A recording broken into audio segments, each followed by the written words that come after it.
समझ गए? इसीलिए अंधकार के अभाव को आप आलोक नहीं मान सकते, आलोक के अभाव को अंधकार मान सकते हो। इस तरह का युक्ति देते हैं। इसी तरह यहां पर भी वो युक्ति मानता है कि यदि परमाणु अतीन्द्रिय है तो परमाणु पुंज भी क्या होना चाहिए, अतीन्द्रिय होना चाहिए।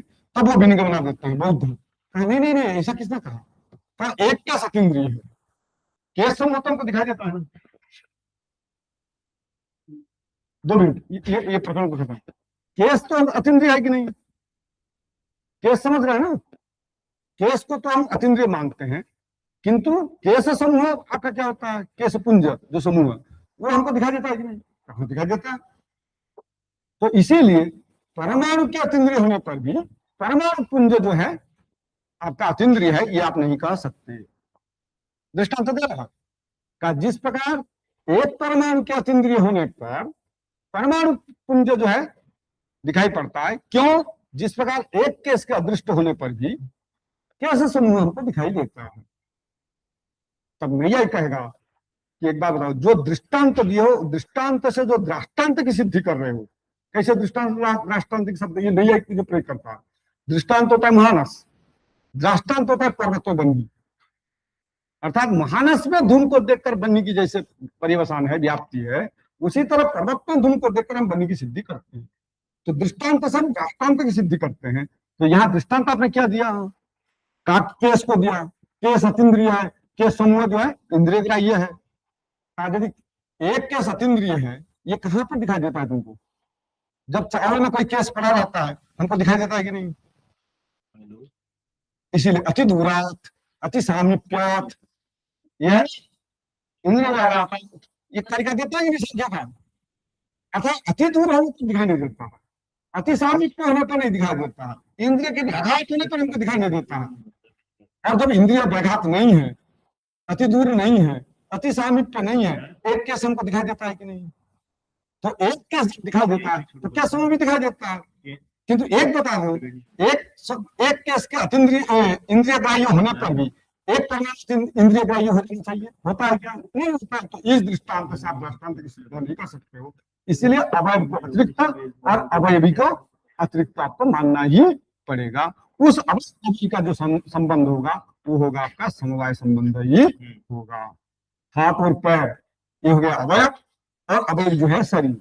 अर्थात इस अंगुली का जो लेंगे, इस गांठ तक आ जाएंगे इसका अवयव, ये हो जाएगा अवयवी। फिर इस गांठ से अतिक्रमण करेंगे, दूसरे गांठ से आगे आगे जाएंगे तो ये हो जाएगा अवयवी, उधर हो जाएगा अवयव। इस तरह करके अवयवी धारा आपको मानना ही पड़ेगा।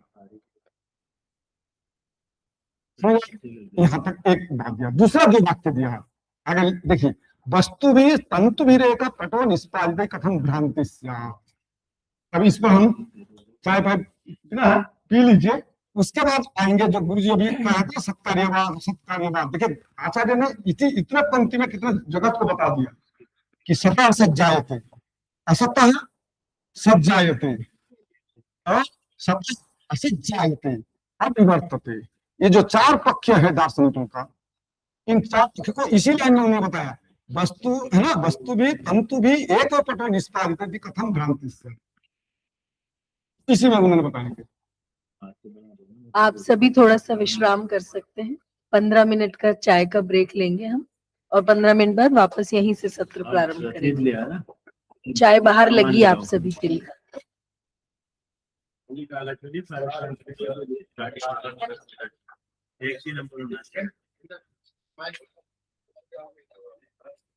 टैक्सी नंबर, मोबाइल नंबर और रिसीविंग ये लिख देना।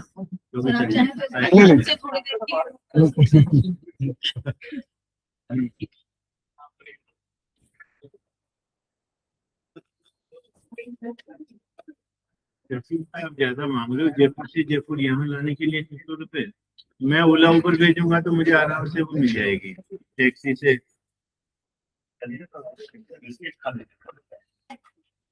ओला उबर वाला मैं मान लिया उबर, तो उसमें रसीद तो पक्की मिल जाएगी ना, ये दिक्कत नहीं। आप ओला उबर ही करके आ जाओ। ठीक है।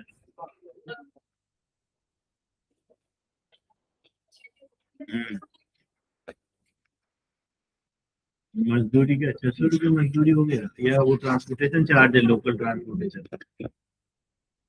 हाँ, आप जो बता रहे हो 600 रुपये, वो लोकल ट्रांसपोर्टेशन है। हाँ, तो उसकी एक रसीद दे देना और आ जाओ लेके। वही मैं कह रहा हूँ, उस पे आप खुद बना के लेके आओ, लिखवाने का इतना टाइम नहीं है ना, कहीं मीटिंग है। हम और लगा के साइन करा के लिखवा के लो। कोई बात नहीं, एक डिसीजन नहीं चाहिए। पर्सनल नाम नहीं है, संस्था का नाम है, उसमें बिल है, बिल्टी है। हम्म। मैं भारत साहब का कोऑर्डिनेटर हूँ, सच्चिदानंद सुनई नाम है उनका, इस नाम से आया हूँ। मेरे पास है, मैं दे दूंगा। मैं ही बोल रहा हूँ खुद। खाली कागज में नहीं, मोहर लगा हुआ फर्म का नाम का, या उस पे मोबाइल नंबर कुछ होना चाहिए, गाड़ी नंबर तो कुछ होगा। बहुत बढ़िया सेशन और 10 हमारा कुछ नहीं मानेंगे, अरे नहीं, ठीक जो है। गुरु जी लोग का है वही है, मेरा कुछ नहीं।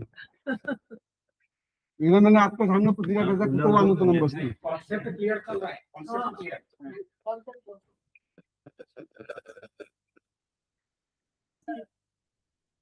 सच्चिदानंद जी का बच्चों की पृष्ठभूमि कमजोर होती है ना, तो पकड़ नहीं पाते। हाँ, फिर भी हम भी सरल में ही चल रहे हैं, और हिंदी में चल रहा है, संस्कृत में रहता है, और हाँ, ठीक चल रहा है।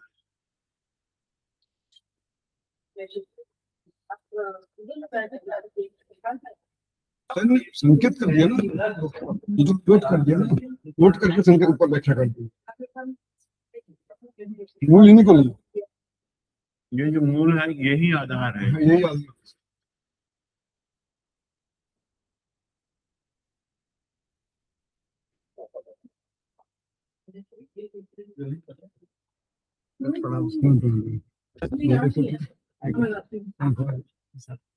ये महापात्र जी के नाम मुझे भरना है।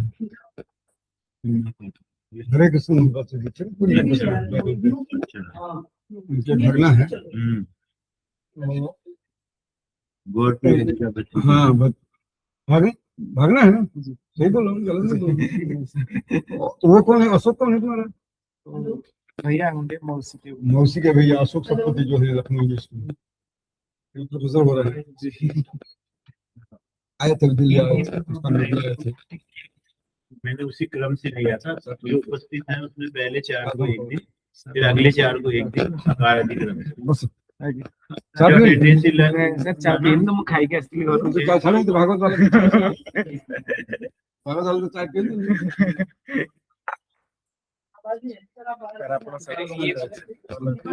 तो सुस्त ही है जी लोग। और 10-15 दिन फिर चल अशोक से change एक आध जगह हुआ तो उसपे बड़ा इंटरनेट है कि बस नहीं, चाहता है। अरे कासे गलो ना भाई करो कासा नहीं कॉमन हटत लगे एंटीबायोटिक खाई खाई नहीं तब कौन कर दूं तो छाली तुलसी पत्र सुबह आरंभ कर। अच्छा सबसे पहले लास्ट में ये मान लीजिए जो तुम्हारा नक्स भूत में हाँ हमें ना पता आगे तब स्टॉक मान उनसे फंडा दे को पता ले अच्छा साइंस दिन रे पी अच्छा 30 हम्म बस 30 इतनी खाला पर ठीक है बस अच्छा पहले कासा में भी नॉक्स का पर कारण की खबर जो जमीन जो एंटीबायोटिक खाया जाला सुखे जो भीतर ताको पूरा प्रवाह जाला तासे तो फिर पानी रे हल्दी पके दे फिर तो बंद थला।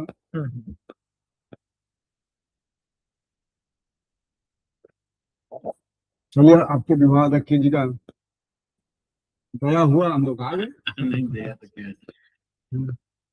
सर नए नए योजना करते हाँ, रहते हैं। ये हमें आज नहीं पढ़ते समय से, कल कुलपति जी प्रशंसा करके बोले गुरु जी को कि इनके विभाग में जब पढ़ते थे दर्शन विभाग में, आज ये जो मंगलाचरण कर रहे थे तो मैं उनके गुरु जी के स्मरण हो रहा हाँ, मुझे उनकी भी याद आ रही थी, वो भी यही करते थे, हनुमान जी के अनन्य हूँ। भक्त।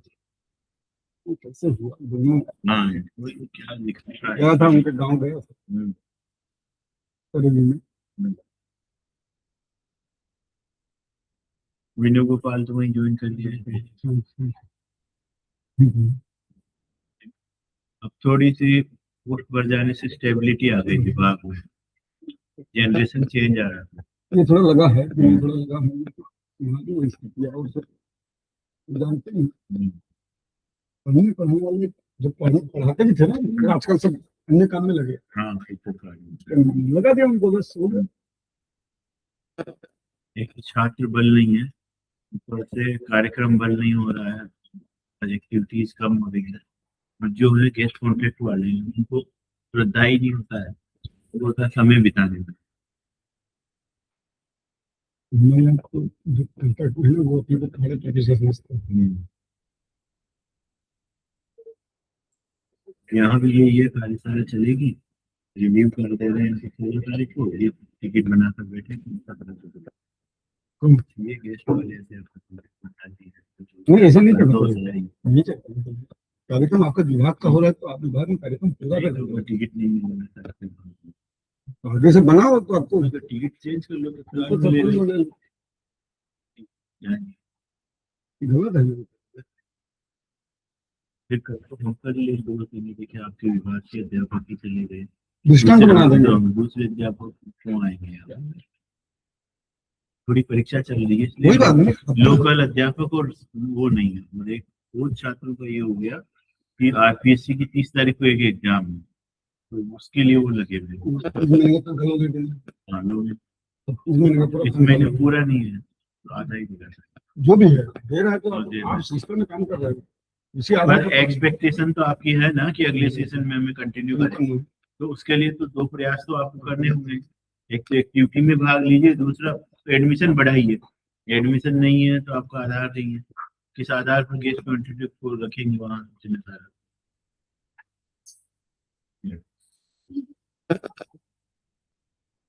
पूरी कैंपस में छात्र मिलते हैं। 10वां बूथ है, आपके लिए दूर हो जाएगा।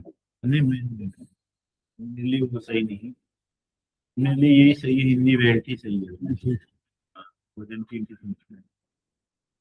ये भी अपने वहाँ दर्शन में सर्वदर्शन की छात्रा रही है, प्रणाम भैया, प्रणाम भैया। वो सब ठीक है। हमसे 1 बैच 2 बैच आगे थी। नहीं, 2 बैच का साथ, एक बैच नहीं क्लासमेट थे।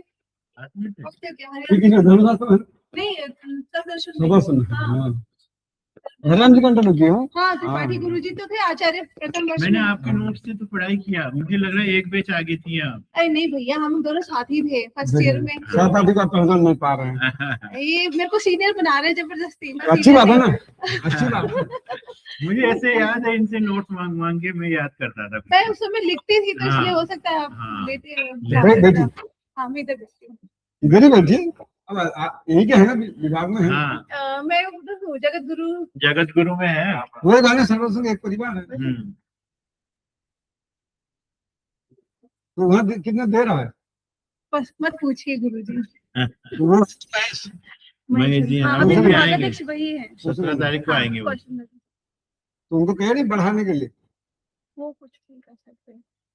वो तो बहुत कम देते हैं स्टेट में। वो यहाँ एक स्थिति है, एक तो राज्य सरकार देती है कुछ, और कुछ लोगों को गेस्ट कॉन्ट्रैक्ट को एक तापड़िया जी सेठ है, हाँ, वो फंड सेठ करते हैं। तापड़िया मतलब वहाँ तो से। वो तापड़िया जी 25,000 देते हैं महीना। हाँ, बिल्कुल सही। तो वो भी 11 महीने के लिए शायद है। बिल्कुल, अभी हमें मई को फ्री कर दिया। मई जून हम 2 महीने फ्री हैं। बताइए कितनी विकट स्थिति है। ना कोई नियुक्ति हो रही है, ना कुछ हो रही है, और यहाँ पे नियुक्ति भी नहीं हो रही। अब देखिए वो आए मदन मोहन झा जी गुरुजी, वो क्या करते हैं। उस समय में केवी रामकृष्णाचार्य जी ने अच्छा किया था काम वहाँ पर, उसके बाद कोई ढंग का देखो, विषय नहीं थोड़ा कर गए। हाँ, उसके बाद कोई ढंग का विषय नहीं दुबे मिला। जी भी आए थे, राम सेवक दुबे जी भी, वो भी कुछ नहीं कर नहीं, वो थोड़ा करके गए थे रामानुजन जी। वो तो हम हाँ, लोग देवनाथन जी भी वो अच्छे थे। किए थे, वो हम लोग के टाइम में देवनाथन नहीं जी भी थे। अच्छे। मैं 2018 से हूँ वहाँ पे।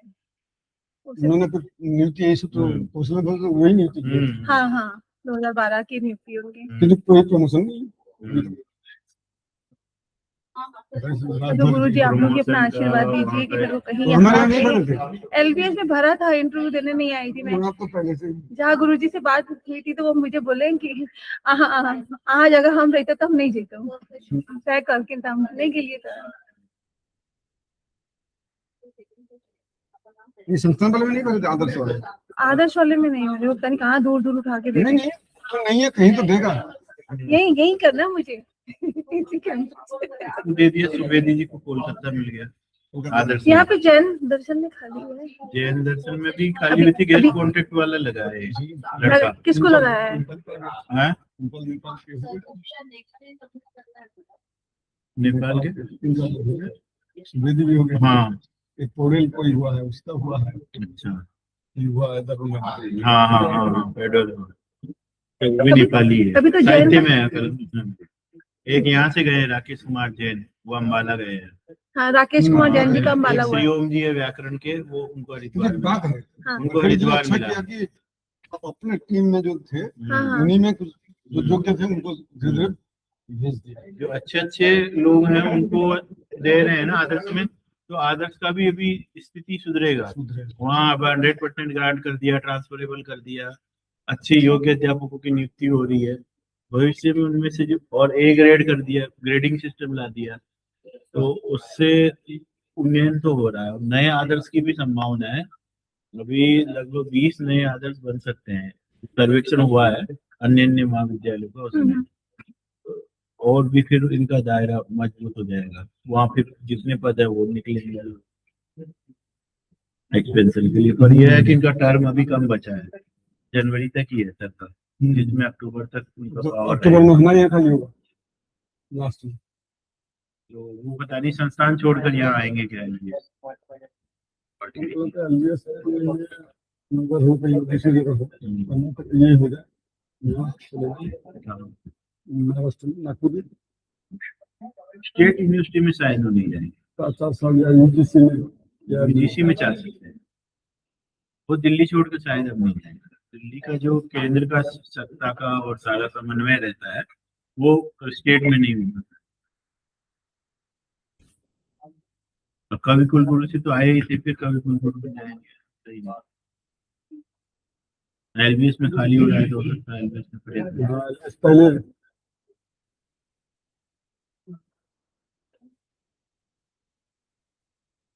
तो अब तो बीसी भी हजार लोग भर रहे हैं। कितने लोग बढ़ रहे हैं वीसी पद के लिए? आपका सागर विश्वविद्यालय में 300 लोग अप्लाई किए थे।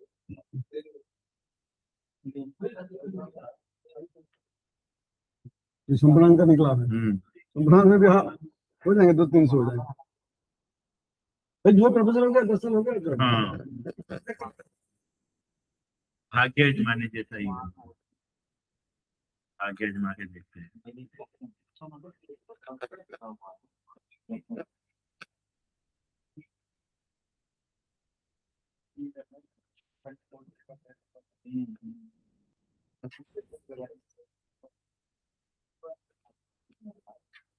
तो आई कार्ड को वैसे हाथ में मत लगाइए, वो अभद्र लगता है। हाँ उनको कह रहा हूँ पीछे वाले, हाँ उसको या तो गले में रख लीजिए या जेब में रख लीजिए, नहीं लगाना है।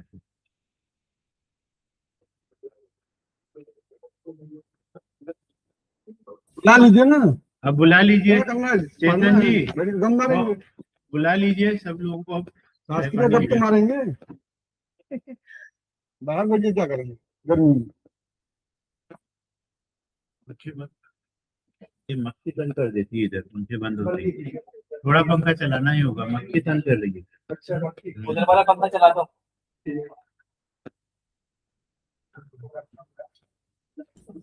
एक रूम है फिर भी कहाँ से मक्खी घुस जाती है। फिनाइल का पोछा भी लगा है सब कुछ।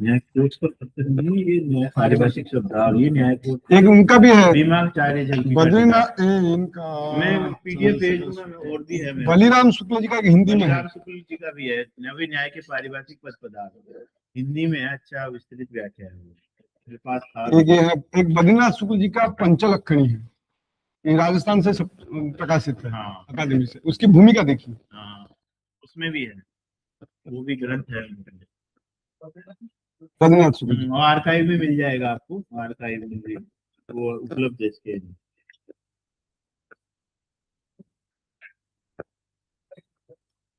शुरू करें, चलते हैं।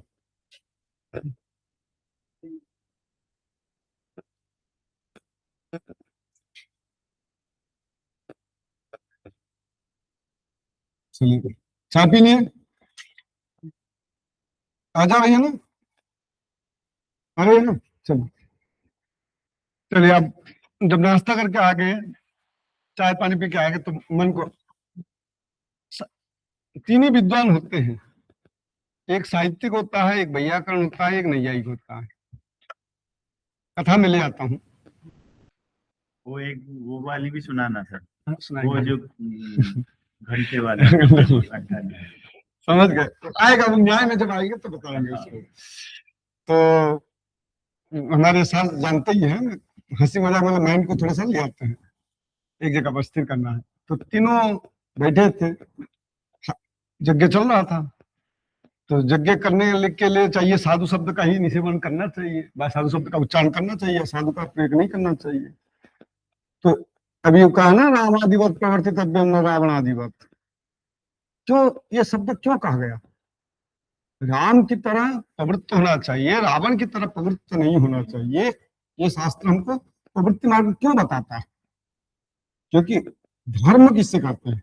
जत्वद्भिदे निश्चय सिद्धि सधर्म धृति क्षमा दमोस्तेयम इत्यादि इत्यादि हम लोग, है ना, नोदना लक्षणार्थो धर्म बागादि श्रुति विहित कर्मजन्य धर्म इत्यादि हम लोग बहुत सारे पढ़ लेते हैं।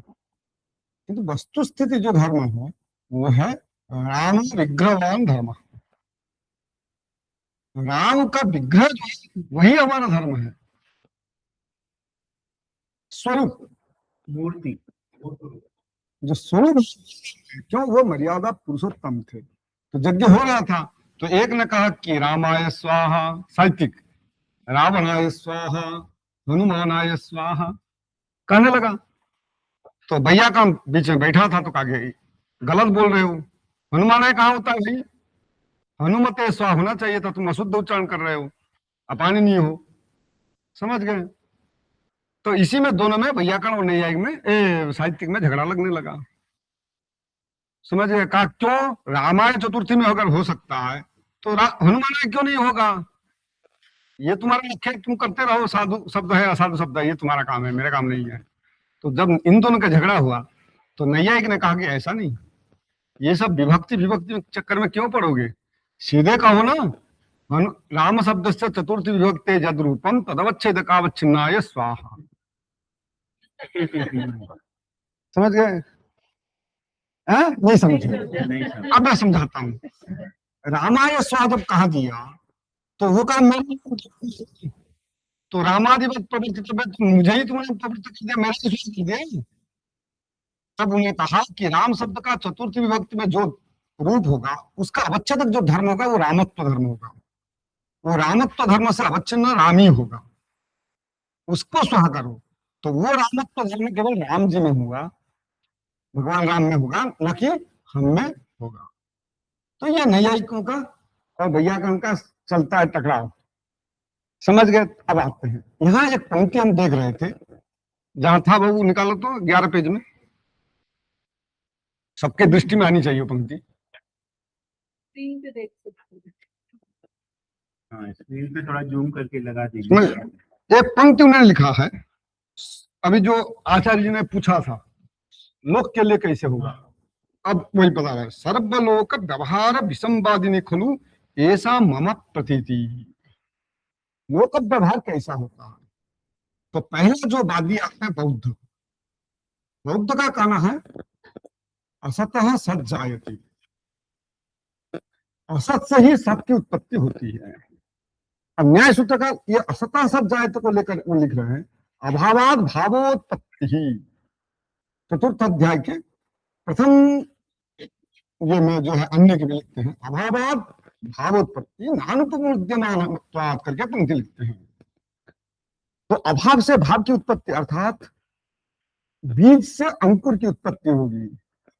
अब आप पूछेंगे सर बीज पहले है कि अंकुर पहले है? पहले अंकुर है कि बीज है? मतलब पेड़ पौधा है पहला है कि बीज पहला? इसीलिए आचार्य आगे जाके लिखेंगे अनवस्था, मैं बताता हूँ, अनवस्था अनवस्था प्रसंगात, आगे आगे आएंगे, आगे आपके पाही जी लिखेंगे, कोट करेंगे, उसी पंक्ति को लेकर कोट कर रहे हैं आगे जाके, एक प्रकरण देंगे अनवस्था प्रसंगात करके दोष आएंगे। अनवस्था क्या है? अप्रामाणिक कल्पना समाप्ति अभाव, अप्रामाणिक कल्पना का जहाँ समाप्ति न हो उसको हम क्या कहते हैं? अनवस्था कहते हैं। कैसे? एक घट में कौन सा जाति रहेगी? अनेक घट में कौन सा जाति है? घटत्व, अनुगत धर्म, गोत्व, घटत्व, पटत्व, ये सब जाति होंगे। घटत्व में और एक घटत्व जाति माने, घटत्व में और एक घटत्व जाति माने तो क्या हो जाएगी? अनवस्था हो जाएगी। इसीलिए कहीं ना कहीं विश्रांति आपको मानना पड़ेगा। तो घट समूह में हम घटत्व जाति मानते हैं, आगे उसको हम अनवस्था के रूप में दोष में स्वीकार कर लेते हैं। तो प्रकरण को और भी विवरण आगे करेंगे। यहाँ जो है तो बीज से अंकुर से बीज से अंकुर की उत्पत्ति होती है। पहले बीज नष्ट होगा तब जाकर अंकुर की उत्पत्ति होगी। ये किनका कहना है? बौद्धों का कहना है। असतः सत जायते, असत माने पहले नष्ट कौन होगा? अंकुर नष्ट होगा, फिर बीज नष्ट होगा, फिर अंकुर की उत्पत्ति होगी। तो इसका मतलब बीज नष्ट होने पर ही अंकुर की उत्पत्ति जब आप कह देंगे तो उसी समय सांख्य वाले कहेंगे नहीं नहीं ऐसा नहीं कर सकते हो। अगर बीज में अंकुर नहीं था तो अंकुर की उत्पत्ति हुई कैसे? इसका मतलब असद अकरणात् उपादान सर्वत्व संभवा भावात् सत्य से सत्य करणात् कारण भावाच्च, कारण भावाच्च, अर्थात कारण में ही कार्य पहले से ही था, इसीलिए वहां पर क्या हुआ? कार्य की उत्पत्ति हुई है। सतः सज्जायते ये पद आया। न्याय वैशेषिक जब परवर्ती स्टेप में आए तब उन्होंने क्या कहा? ऐसा नहीं, ना तो अभाव से भाव की उत्पत्ति हो सकती है, ना तो आपका कारण में पहले से कार्य विद्यमान है, ये पक्ष को भी हम स्वीकार नहीं कर सकते। का क्यों? यदि बीज ही नष्ट हो गया तो अंकुर की उत्पत्ति नहीं होनी चाहिए, क्योंकि बिना कारण के कार्य तो होता नहीं है। ये सर्वत्र हमको दिखता है, कार्य कारण में जो है अन्वय और व्यतिरिक्त सहचार होते हैं। कारण के रहने पर कार्य होना, कारण के न होने पर कार्य न होना, इस हमारा व्यवहार रूपी कहूं है। अर्थात तंतु से पट की उत्पत्ति होती है, जो पंक्ति लिख रहे हैं, और आपका कपाल से घट की उत्पत्ति होती है, ईंट से दीवार की उत्पत्ति होती है। समझ? अर्थात बीज तो कहा कि अगर यदि बीज नष्ट हो अंकुर की उत्पत्ति होगा तो मुझे बता दो, जहां आपका उसमें कुशल में रखा हुआ है, हमारे में भी रखा है, बीज है कि नहीं? तो वो बीज कभी कभी क्या होता है, बहुत दिन रहने के बाद नष्ट हो जाता है कि नहीं? तो वहां भी अंकुर की उत्पत्ति हो जानी चाहिए, होता नहीं है। तो इसका मतलब केवल बीज जो है अंकुर को उत्पन्न नहीं करता है, बीज के साथ अन्य सामग्री जुड़ते हैं। कौन सा सामग्री? मिट्टी, पानी इत्यादि सब जुड़ते हैं, तब एक नए तत्व की उत्पत्ति होती है, वो पहले नहीं था। इसलिए अभावाभाव उत्पत्ति व असतः सज्जायते जो पक्ष है वो कहना ठीक नहीं है।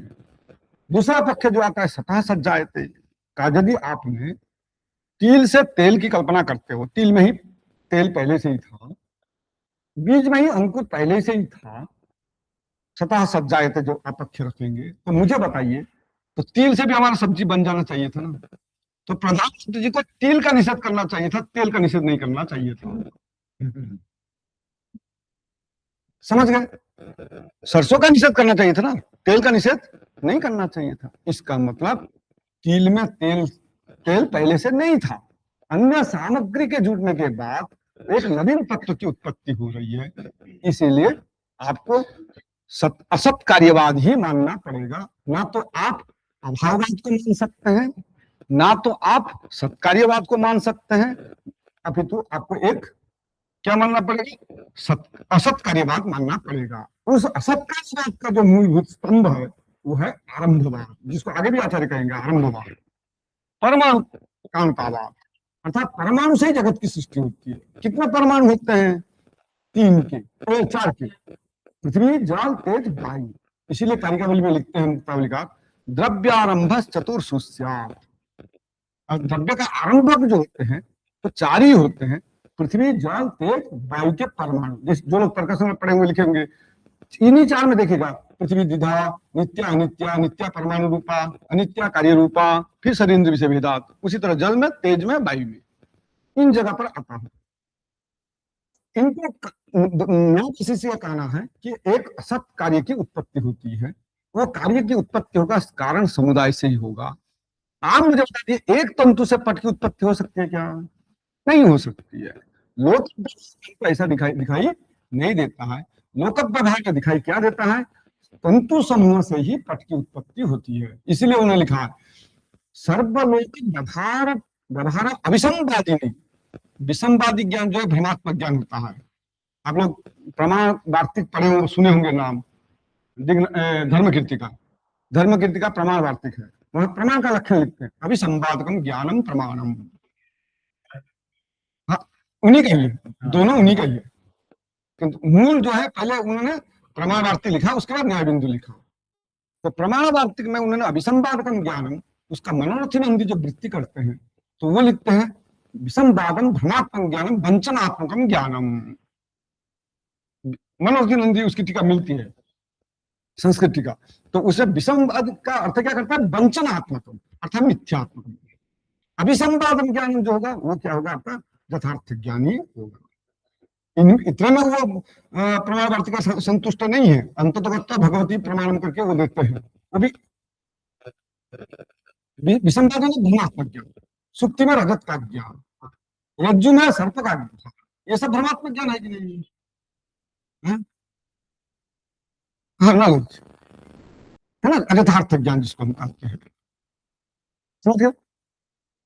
अब क्या इसका मतलब अभिसंवाद होना चाहिए। पंक्ति देखिए, शास्त्रकार की पंक्ति को किसी ना किसी अंत संबंध है, इसलिए ये लिखे हैं सर्वलोक व्यवहार अभिसंवादी नहीं होना चाहिए। दो प्रकार की वहां स्थिति है ना, प्रत्यक्ष का जो भेद करते हैं बौद्धों वाले, क्या करते हैं? एक इंद्रिय ज्ञान, दूसरा क्या करते हैं? योग ज्ञानम, मानस ज्ञानम, तीसरा रखता है स्वसंवेदनम, चतुर्थ करके आते हैं वो योग ज्ञान। ये चार बौद्ध तर्क भाषा में मुख्य प्रवृत्त ने लिखते हैं। तो चार जब देते हैं, पहले इंद्रिय ज्ञान, फिर उसके बाद मानस ज्ञान, फिर स्वसंवेदन। स्वसंवेदन क्यों कहा? क्योंकि स्वसंवेदन यदि नहीं कहेंगे तो वस्तु सत्ता तो आपका है ही नहीं। प्रथम क्षण में उत्पन्न होता है, द्वितीय क्षण में आपका नष्ट हो जाता है। तो प्रतीति कैसे होगा? घटमान इत्यादि व्यवहार कैसे करेंगे? तब उन्हें कहा कि स्वसंवेदन रखना पड़ेगा आपको, अर्थात अर्थक्रिया कारित्व। तो अर्थक्रिया कारित्व के आधार पर उन्होंने ज्ञान की व्यवस्थापन करते हैं कौन? बौद्ध लोग। तो किसी ना किसी रूप में वो लोक व्यवहार उपादेय होना चाहिए। इसीलिए उन्होंने कहा यदि आपने कहते हो कि लोक व्यवहार को मानोगे नहीं, लोक व्यवहार उपरी का आपका शास्त्र नहीं होगा, तो एक तंतु से भी घट की निष्पत्ति हो जानी चाहिए। लिखा आगे, वस्तु भी लिखा ना, बहु भी तंतु भी एकोपटो निष्पादित कथम भ्रांति स्यात्। अर्थात एक तंतु से पट नहीं होता है, तंतु समूह होने पर ही आपकी पट की उत्पत्ति होगी, नहीं तो एक तंतु से आपकी पट की उत्पत्ति हो जानी चाहिए, होता नहीं है। इसलिए सामग्री समाधान होना जरूरी है। समझ गए? फिर आगे जो में लिखते हैं का, ये तो आपने बता दिया कि तंतु समूह से हमको पट की उत्पत्ति होगी। समझ गए? तो तंतु समूह से पट की उत्पत्ति होगी, ये दृष्ट है कि अदृष्ट है? का दृष्ट है। जहां दृष्ट होते हैं वहां पर हम क्या करते हैं? लिखा ना, दृष्टानुमिता नाम नियोग प्रतिषेधानुपपत्ति। जहां दृष्ट होगा, दो प्रकार की आपकी श्रुति आप लोग सुने होंगे वेदांतों में, एक होगा प्रत्यक्ष श्रुति और एक अनुमित्यात्मक श्रुति, अनुमेय श्रुति। दो प्रकार की श्रुति होती है। जहां पर साक्षात श्रुति नहीं प्रतीति होती है तो वहां अनुमान कर लेते हैं। लिखते हैं सांख्य प्रवचन भाष्य का भी लिखते हैं, कालार्क भक्षितम करके पंक्ति लिखते हैं मंगलाचरण में, कि आप कहते हैं ना ईश्वरा सिद्धि करके वो कहते हैं, मतलब संख्या सूत्र लिखते हैं ना ईश्वरा सिद्धि, जो कि बहुत आचार्य कहते हैं ये प्रक्षिप्त है। सांख्य भी कहीं ना कहीं ईश्वर को मानता है। ये जो ईश्वर सिद्ध करके सांख्य को निरीश्वरवादी कहा जाता है, ये प्रक्षिप्ता विषयता हमारे के शर्मा गुरु जी जो है, कृष्णकांत शर्मा गुरु जी भी चुके हैं, वो कहते हैं। तो वहां पर जो है वो कहता है कि नैयायिक के यहाँ परमाणु जो नित्य है, इसमें कोई श्रुति वाक्य है ही नहीं। समझ गए? क्यों? खितम। और जहां प्रत्यक्ष श्रुति नहीं है वहां अनित्यात्म श्रुति हम मान नहीं सकते। तो नैयायिक उसका जवाब देता कि नहीं, हमारे यहाँ प्रत्यक्ष श्रुति भी है, परमाणु नित्य है, परमाणु शब्द है। हम पढ़ता ना जवाब नहीं, संततत्व संभाव्यम है उसका, विश्वतश्चक्षु विश्वतः उरु, नहीं वो नहीं, संपतत्व संबाहुवी करके है मंत्र। यह है विश्वतश्चक्षु विश्वतः उरु करके जो मंगल वैदिक मंत्र है, उसी मंत्र में संपतत्व शब्द प्रयोग किया है। उन संपतत्व शब्द में जो प्रत धातु है, प्रत धातु का अर्थ गतिशील है, उसी गतिशील जो है परमाणु में लेकर उदयनाचार्य ने अपना कुसुमांजलि में व्यवस्थापित किया है। तो इस तरह का जो है, जहां पर आपका दृष्ट है वहां अनुमिति करना जरूरी नहीं है, ऐसा आप नहीं कह सकते, क्योंकि प्रत्यक्ष परिकल्पनार्थम अनुमानेन बुभुत संते तर्क रसिका। जो साहित्यिक शास्त्र होते हैं वो सौंदर्य अलंकार है ना, वह काव्य से आत्मा रस भी कहते हैं, रसो वैषम में, और भी काव्य से आत्मा ध्वनि करके भी चले जाते हैं, वो उनमें स्थित रहते हैं। नहीं तो तर्क रसिक है। तो तर्क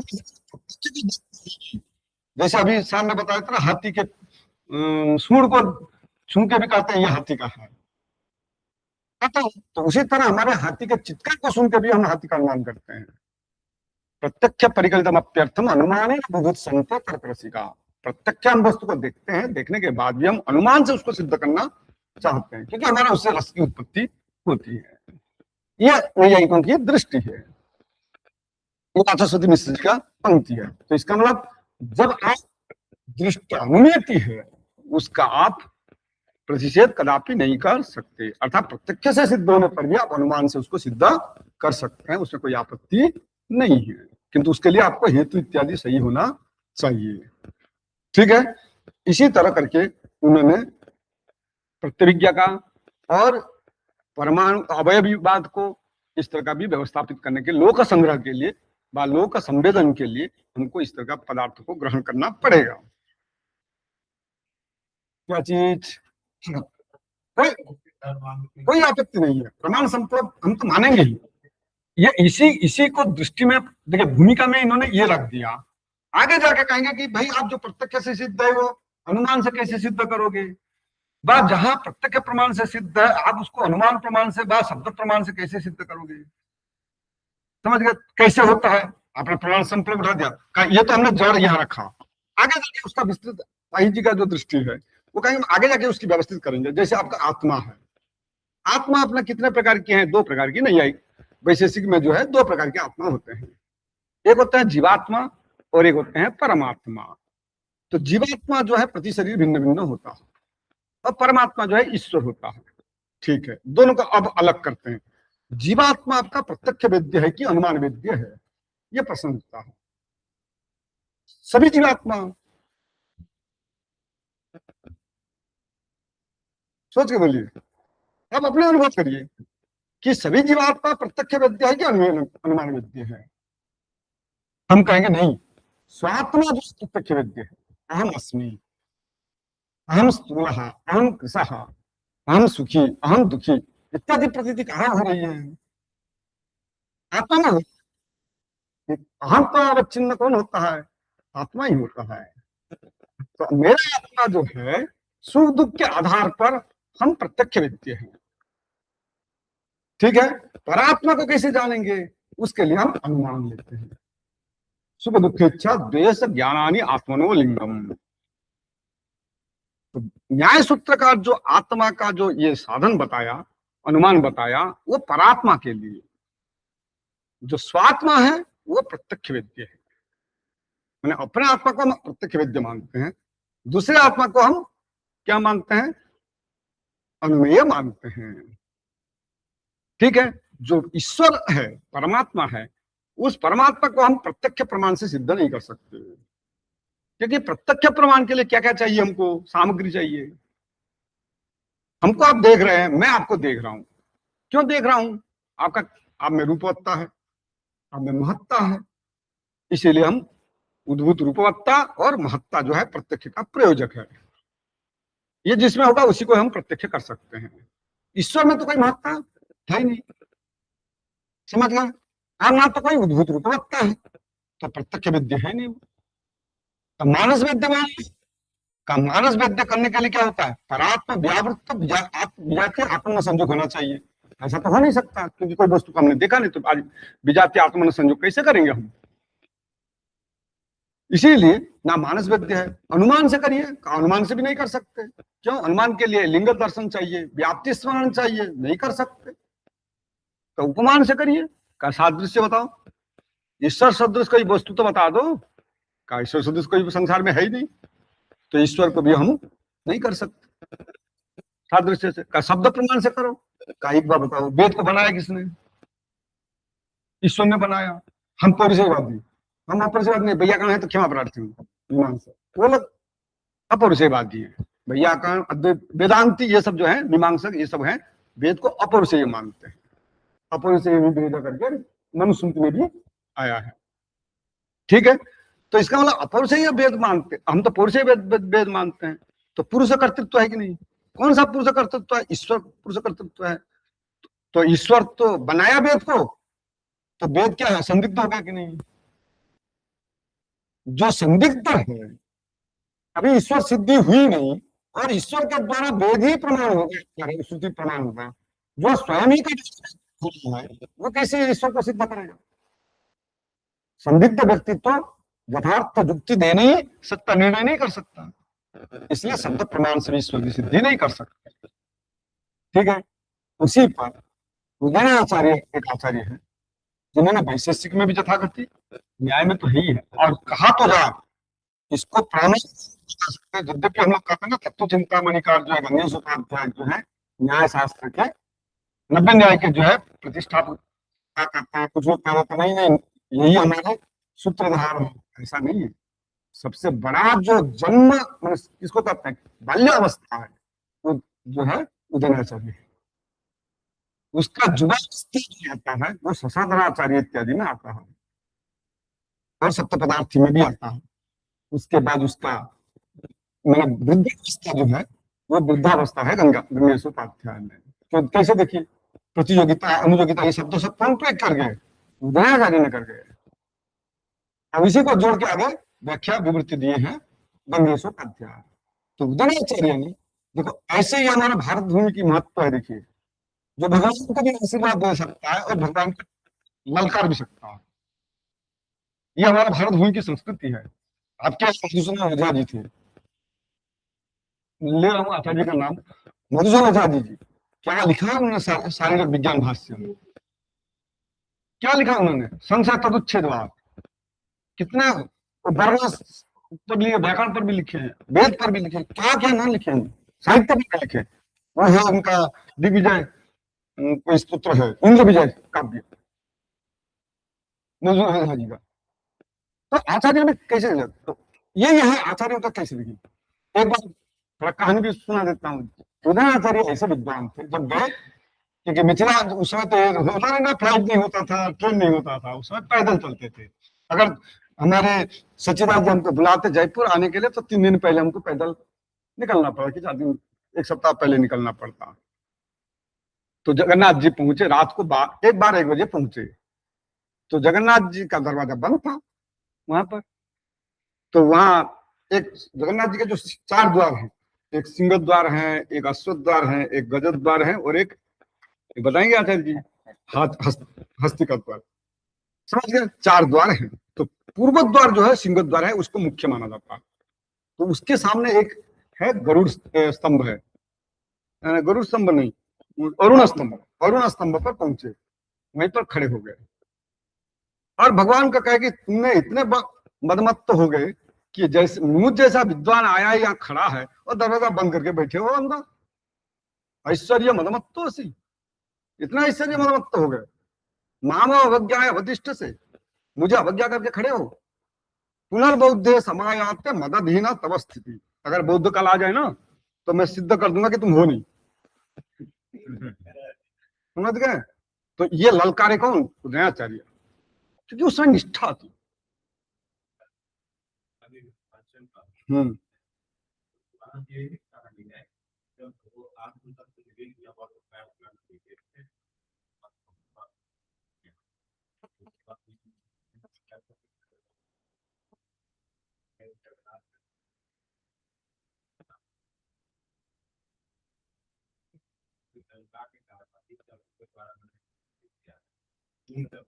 हम्म। नहीं, ये है घटना जो इतिहास में जो है। आप बंगीय नब्बे न्याय चर्चा को पढ़िए, उनके जीवनी को जब पढ़ेंगे, मिथिला नब्बे न्याय मिथिला, उनको आप पढ़ेंगे, इनका आपका ठाकुर अनंतलाल ठाकुर जी का,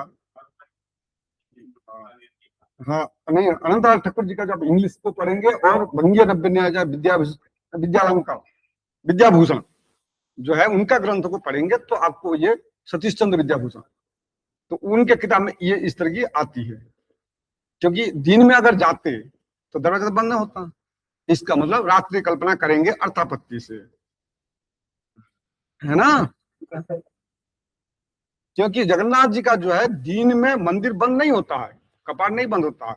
सुबह 4 बजे से मंगल आरती होने के बाद ये फिर रात को 11 बजे तक, 11:30 तक खुला रहता है।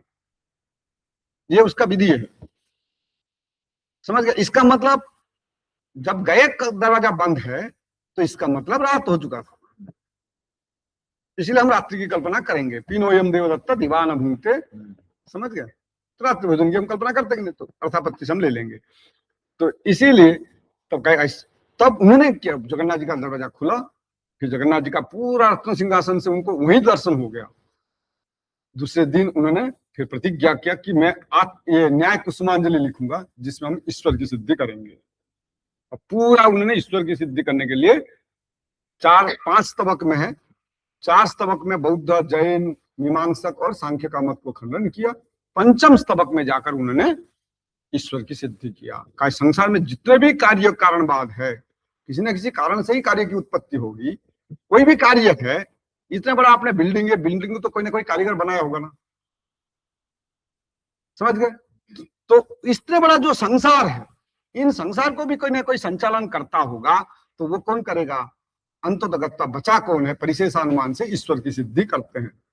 फिर जब परिशेषानुमान से अनुमान की ऐसी ईश्वर की सिद्धि होती है, तब फिर श्रुति प्रमाण देते हैं, द्वावा भूमि जनयन देव एक विश्वस्य कर्ता भुवनस्य कर्ता, कि संसार को स्वर्ग मर्त्य पाताल जो भी है उनको सृष्टि करने वाले, संरक्षण करने वाले कोई ना कोई होगा। वो कौन होगा? ईश्वर होगा। श्रुति भी बोलती है। तो एक ही पदार्थ को सिद्ध करने के लिए अनुमान भी है और श्रुति प्रमाण भी है, तो प्रमाण संप्लव हो गया। तो इसीलिए एक ही जाति को, वस्तु को सिद्ध करने के लिए प्रमाण से अन्य प्रमाणांतर की भी अपेक्षा ली जाती है, तो वहां क्या होती है? प्रमाण संप्लव। तो प्रमाण संप्लववादी जो है ये नैयायिक है, इसको जयंत भट्ट ने, इनका जो फुटनोट आएगा उसमें जयंत भट्ट का ही पंक्ति को इन्होंने कोट किए हैं। आगे देख, चलिए चलिए आगे चलिए। आज जथोपलब्धि, आगे और एक पंक्ति देखिए, क्योंकि मणिपुर तो जान नहीं सकते। आपका विषय को देखिए 13वें पेज में, जथोपलब्धि व्यवस्था न्याय। ये नया पारिभाषिक शब्द ही है एक तरह से, परिभाषिक ये आचार्य जी ने बनाया है। आचार्य ने शब्द बनाया क्योंकि भाष्यकर ने लिखा है, हाँ। है ना। उपलब्धि लिखा है ना, उपलब्धि है तो उपलब्धि विषयस्य चार्थस्य पूर्वा पर स्वभाव नियमा यथा दर्शनम विभाग वचनम, ये जो पंक्ति है, इसी पंक्ति के आधार पर उन्होंने लिखा है जथोपलब्धि व्यवस्था न्याय। समझ गए? तो अब गुरु जी ने कह रहे थे कि न्याय, न्याय की बात कर रहे थे, समझ गए? तो न्याय की हम बात करते हैं। एक न्याय हम आपको बताते हैं। हाँ हाँ हाँ, प्रमाण परीक्षा वार्तिक करने मैं आता हूँ, पूरा घटना बताऊंगा इसके बीच। न्याय सूत्रकार कहाँ रखा, फिर भाष्यकार ने क्या रखा, फिर वार्तिक करने कैसे प्रवृत्त हुए, वहीं से आ आएगा। चलिए आगे। एक है ना, है साहित्यिक है, वैयाकरण गुरु जी का है तो हम कहते हैं साहित्य, वैयाकरण और नैयायिक तीनों एक पिकनिक में जाना चाहिए। का पिकनिक चलते हैं, भोजन बनाते हैं, अच्छा स्वादिष्ट भोजन करते हैं, समझे। अब भी वही है, पिकनिक करना है एक प्रकार, भले शास्त्र ज्ञान तो हो रहा है, उसके साथ साथ पिकनिक भी हो रहा है, समझ गए। कमंडलू रखे हैं जयपुर कैंपस में, घूम रहे हैं गोविंदराज टेम्पल में, और दिन भर यहाँ शास्त्र चर्चा कर रहे हैं, तो एक प्रकार की पिकनिक हुआ। तो साहित्यिक जो होता है वो थोड़ा सा रसग्राही है, समझ गए। क्यों? उनके यहाँ जो है उनकी जो विधि सृष्टि से वो अलग है। लिखा है ना, नियति नियम कृत रहिताम राधिक मयि अनन्य परतंत्राम नवरस रुचिराम भारती कबीर जयती, ममताचार्य लिखते हैं। तो इसका मतलब है वो जो है कहा कि मैं तो जाऊंगा शुष्क काष्ठ में भी हम रस का संपादन करने वाले हैं, तो मैं जाता हूं लकड़ी लेने, जंगल की ओर चल दिया। कौन? साहित्यिक। वैयाकरण का मैं तो पचती पचती करता रहता हूँ, स्तोकम पचती है ना, स्थाल्यम पचती इत्यादि प्रयोग करता रहता हूँ। तो इसलिए पाकक क्रिया में मैं निपुण, तो मैं पकाता हूँ, भोजन पकाने का दायित्व तो मैं लेता हूँ। तो नैया कहेगा ठीक है, तो एक काम करते हैं, सामान सामग्री जो चाहिए भोजन के लिए, तेल सब्जी इत्यादि चाहिए, वो मैं जाता हूँ, मैं लेके आता हूँ। क्योंकि मैं सूक्ष्म अन्वेषण करूंगा, कौन सब्जी सड़ा है, कौन तेल में मिलावट है या नहीं, ये काम तो मेरा काम है, मैं सूक्ष्मदर्शी हूं, तो इसलिए मैं जाता हूं उधर।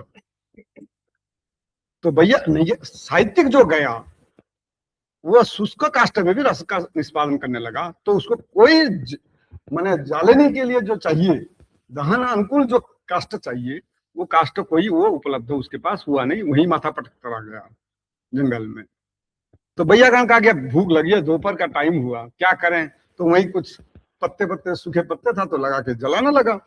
तो कहा कि बताओ इसमें जो है जलने लगा। तो चावल जब पकता है तो कैसे शब्द होता है, पहले तो कुकर, आजकल तो कुकर में पकाते हैं, पहले मिट्टी के भांड में होता था या पित्तल के होता था, या बाद में फिर सिल्वर आया, इस तरह में पकाते थे कि नहीं। तो जब चावल उबलने लगा तो टक टक टक टक शब्द होने लगा, कहीं तो अपशब्द प्रयोग कर रहा है। और महाभाष्यकार कह रहा है कि अपशब्दम न प्रयुंजीता, अपशब्दम। तो ये तो गलत शब्द उच्चारण किया, उठाया डंडा फोड़ दिया हांडी। समझिए भैया नैया क्या था, कहा नैया कहा कि मैं तो जा रहा हूँ तेल घी लाने के लिए गया था। तो अब जब तेल मांगने लगा तो कहा पात्र दो, तो नैया ने कटोरी पकड़ा दिया। तो कटोरी में वो जब तेल दे के दिया तो कहा अरे तेल में पात्र है कि पात्र में तेल है, ये अपना दिमाग लगाना चला। ठीक है देखते हैं पात्र में तेल है कि तेल पात्र में है, उलट दिया तो तेल सारे नीचे गिर गया। तब अरे पात्र में ही तेल था, इसका आधार तो पात्र ही था, आधे तो तेल है, समझ गए। ये विचार करने लगा, समझ गए, हो गया ना पिकनिक। ना तो तेल आया, ना तो लकड़ी आया, ना तो भोजन बन गया, समझ गए। तो नैया का ये खबरी है, आप कुर्सी पर भी हो, कुर्सी आप पर भी है, ये भी व्यवस्थित कर देता है। का कैसे? कहा कि आप आधार कौन है आपका, कुर्सी है कि नहीं, आधारता कुर्सी में है। किसकी आधारता? आपकी आधारता। तो आप आधारता संबंध से कहां चले गए? कुर्सी पर चले गए। आधे कौन है? आप हैं। आधेयता कहां है? आप पे है। किसकी आधेयता? कुर्सी के आधे। तो कुर्सी आधेयता संबंध से आप पर आ जाएगी नहीं। यह है नैयायिकों की संबंध की विचित्रता। अब उसी को लेकर वो लिखते हैं यथोपलब्धि व्यवस्था न्याय। इसी तरह हमारे शास्त्र में बहुत सारे न्याय की प्रयोग करते हैं। जैसे आपका मीमांसा शास्त्र देखते हैं तो वहां लिखते हैं ना, बहुत सारे है ना, दर्श पूर्णमासाभ्याम जजेत स्वर्ग कामः प्रयोग करते हैं। अग्निहोत्रम जुयात स्वर्ग कामः, उद्भिदा जजेत पशु कामः प्रयोग करते हैं कि नहीं। विश्वजिता जजेत वाक्य आ जाता है। जब विश्वजिता जजेत तो नहीं है, वहां तो कोई फलश्रुति हुई नहीं। अग्निहोत्रम जुयात स्वर्ग कामः जब कहते तो फलश्रुति हो गया स्वर्ग, स्वर्ग नहीं देखा ना, प्रदेश संघ गृहित है। हमने कभी इनको मजदूर आजाद को तो देखा, फिर भी हम कहते हैं ना आचार्य परंपरा से हमको बताया गया कि मजदूर ओझा जी राजस्थान के एक अच्छे विद्वान थे, तो इसलिए हम जान गए। उदय को देखे नहीं, तो प्रदेश संघ परंपरा से हम सीख लिए, जान लिए। तो उसी तरह स्वर्ग भी हमारा अब तो उपदेश से है जन्म दुखे न संभिन्नम यन्न ग्रस्तम अनंतरम अभिलाषो उपनीतम च तत्स्व पदास्पदम। जहां कहीं दुख का संश्लेष नहीं है और दुख का आने की कोई संभावना भी नहीं है और सारे अभिलाष हमारा समाप्त हो चुका है, उसी को हम क्या कहेंगे? स्वर्ग कहेंगे। ये कोशकार लिखते हैं। तब बात आई कि आपने अब तो उपदेश सामर्थ्य से आपने स्वर्ग को तो जान लिया, ठीक है। हम बात कहाँ कर रहे थे? यथोपलब्धि में आएंगे, न्याय में आए तो यह नहीं, जो हमने मीमांसा पक्ष को लेकर चल रहे थे, तो वहां पर क्या किया? स्वर्ग तो हमको साक्षात मिलता नहीं है, हमने पूर्णाहुति करने के बाद स्वर्ग मिल जाना चाहिए, नहीं मिलता है ना। इसके लिए मीमांसकों ने क्या किया? अपूर्व की कल्पना की, अर्थात साक्षात आपका यज्ञ समाप्ति के अनंतर साक्षात आपको स्वर्ग की प्राप्ति नहीं होती है, कालांतर में होती है। इसीलिए उसको उन्होंने क्या किया? एक अपूर्व के बीच में व्यापार के रूप में कल्पना किया कि अपूर्व की उत्पत्ति होगी, उस अपूर्व के द्वारा हमको कालांतर में स्वर्ग की प्राप्ति होगी। नैयायिक उसको कहता है अदृष्ट, जिसको आचार्य आगे नहीं बताएंगे। धर्म भेद धर्मी व्यक्ति के न्याय करके आगे आएंगे। तो धर्म धर्मी, वो धर्म अलग है, ये धर्म अलग है, तथापि धर्म आपकी अदृष्ट की कल्पना करते हैं, जिसको हम धर्म और अधर्म के रूप में स्वीकार करते हैं। किंतु जहां फलश्रुति नहीं है वहां क्या करेंगे? विश्वजिता जजेत वाक्य प्रयोग कर दिया, तो आप क्या करेंगे? जत्र फलम न श्रूयते विश्वजित न्यायेन स्वज्ञेन फलम कल्प्यते। जिसको नैयायिकों ने भी कहता है दृष्ट फल है ना, दृष्ट फलकत्व अदृष्ट फल कल्पनाय अन्ययत्व संति दृष्ट फलकत्व अदृष्ट फल कल्पनाय अन्ययत्व का लिखते हैं। तो वो अलग बात है, क्योंकि जहां दृष्ट फल है वहां अदृष्ट फल की कल्पना नहीं करेंगे, और जहां दृष्ट फल नहीं है वहां अदृष्ट फल की कल्पना करेंगे कि नहीं करेंगे। तो उसी तरह यहां भी करते हैं कि जहां साक्षात फलश्रुति नहीं है वहां विसर्जन न्याय ले लेते हैं। उसी तरह नैयायी के यहाँ काकतालीय न्याय, चक्रचिवर न्याय, चक्रचिवर न्याय को आप लोग समझते होंगे, जिस प्रकार आप पढ़ते हैं ना काव्य की कारण में। काव्य के कारण क्या है? त्रय समुदिता हेतु वहां प्रयोग करते हैं आचार्य, है ना। शक्ति निपुणता लोक काव्य शास्त्राद्यवेक्षण काव्यज्ञ शिक्षाभ्यास इति हेतु तद्भवे करते हैं कि नहीं? तो वहां शक्ति निपुणता और अभ्यास ये त्रितय समुदाय होंगे, तब जाकर आपका क्या होगा? काव्य की उत्पत्ति होगी, न कि तृणारणिमणि न्याय। पृथक पृथक शक्ति नहीं मानते। तो इसी तरह बहुत सारे न्याय की व्यवस्था है। उसी तरह आपको यहाँ आचार्य लिख रहे हैं कि हमने प्रत्यक्ष प्रमाण का भेद क्या कर दिया? प्रमाण हमने सीधे लिखा, न्याय सूत्रकार ने क्या लिखा? प्रत्यक्ष अनुमानो उपमान शब्द प्रमाणानि दे दिया, यही है ना। प्रमाण का हमने संकेत किया और सीधे लक्षण कर दिया। विभाग कहाँ गया? विभाग तो आपने कहीं बताया ही नहीं है। पहले तो आपको प्रमाण का लक्षण बोलना था, फिर उसके बाद विभाग करना चाहिए था। नियम तो यही कहता है ना, सामान्य लक्षण बिना विशेष जिज्ञासा अनुदया। क्यों? आगे जाके आचार्य लिखेंगे, भाई साहब ने भी उसको कोट करेंगे, जो आपने भाष्यकार की पंक्ति पढ़ते हो, त्रिविधाचास्य शास्त्र से प्रवृत्ति उद्देश्य लक्षण, एक दो पेज का आगे है। त्रिविधाचास्य शास्त्र से, शास्त्र प्रवृत्ति में बताएंगे, त्रिविधाचास्य शास्त्र से प्रवृत्ति उद्देश्य लक्षण परीक्षा चेती जब कहेंगे, अभी मत जाइए, आगे आएंगे तो आपको मैंने बता दे रहा हूं, आगे संकेत करते चले जाऊंगा। त्रिविधाचास्य शास्त्र से प्रवृत्ति, शास्त्र प्रवृत्ति के लिए आप लोग वेदांत सार इत्यादि पढ़ते हैं, करते हैं, उसके लिए आपको अनुबंध चतुष्टय होना चाहिए, अधिकारी विषय संबंध प्रयोजन होना चाहिए कि नहीं? सर ने तो बड़ा अधिकारी लिख दिया कि नहीं? और नहीं हमारे को जो मोक्ष की इच्छा रखेगा वही अधिकारी है, छोटे में मिलेगा, किंतु यथार्थता वही है वेदांत सार का जो सदानंद का है, ठीक है। तब नैयायिक ने क्या किया? कहा नहीं, हम तो पदार्थ व्यवस्थावादी हैं, क्योंकि हमारा प्रवृत्ति कहाँ होती है?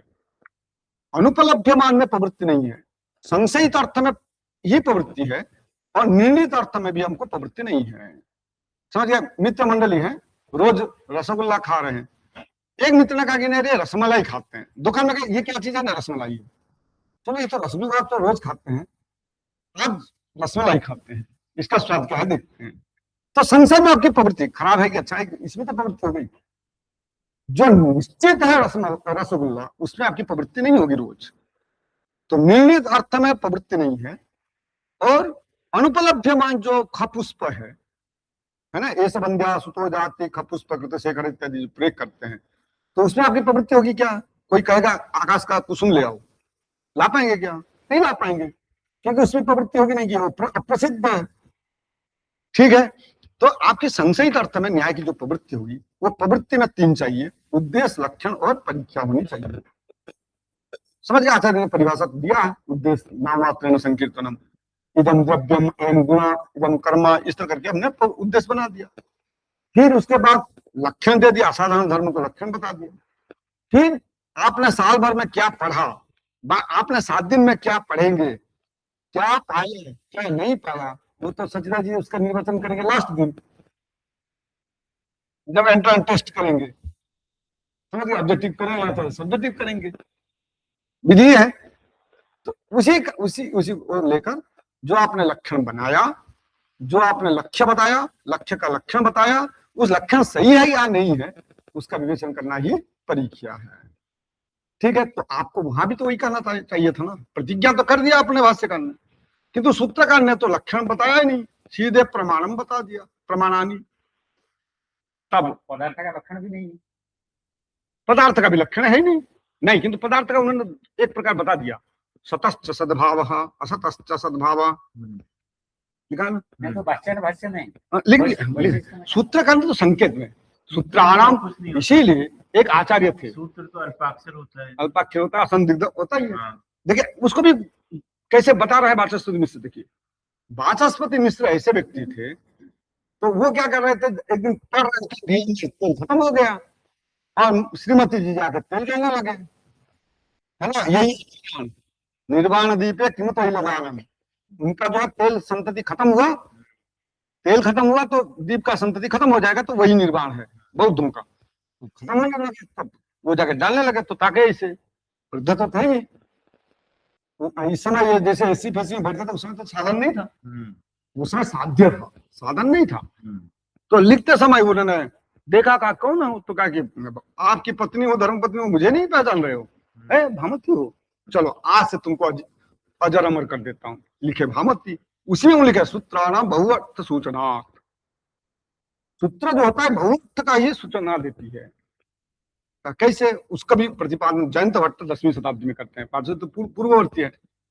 एकेनानेन सूत्रेण द्वयम चाह महामुनि, एक ही सूत्र में महामुनि 2 करते हैं।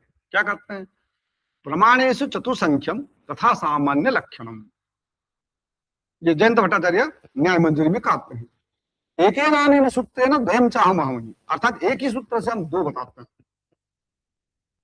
सामान्य लक्षण भी बोलते हैं और प्रमाण भेद का चतुष्टयत्व भी बताते हैं। आपने लिखा ना प्रत्यक्षानुमान उपमान शब्द प्रमाणन, 4 संख्या तो है नहीं, तो 4 संख्या कहां से लाओगे?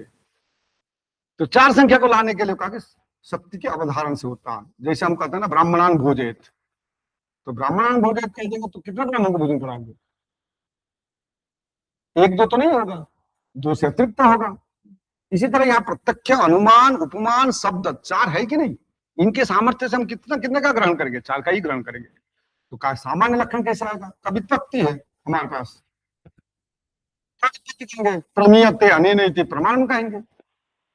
तो प्रमीयते अनेन जब कर देंगे तो तृतीया कर दिया हमने, तो तृतीया साधन हो गया, तो प्रमा का साधन।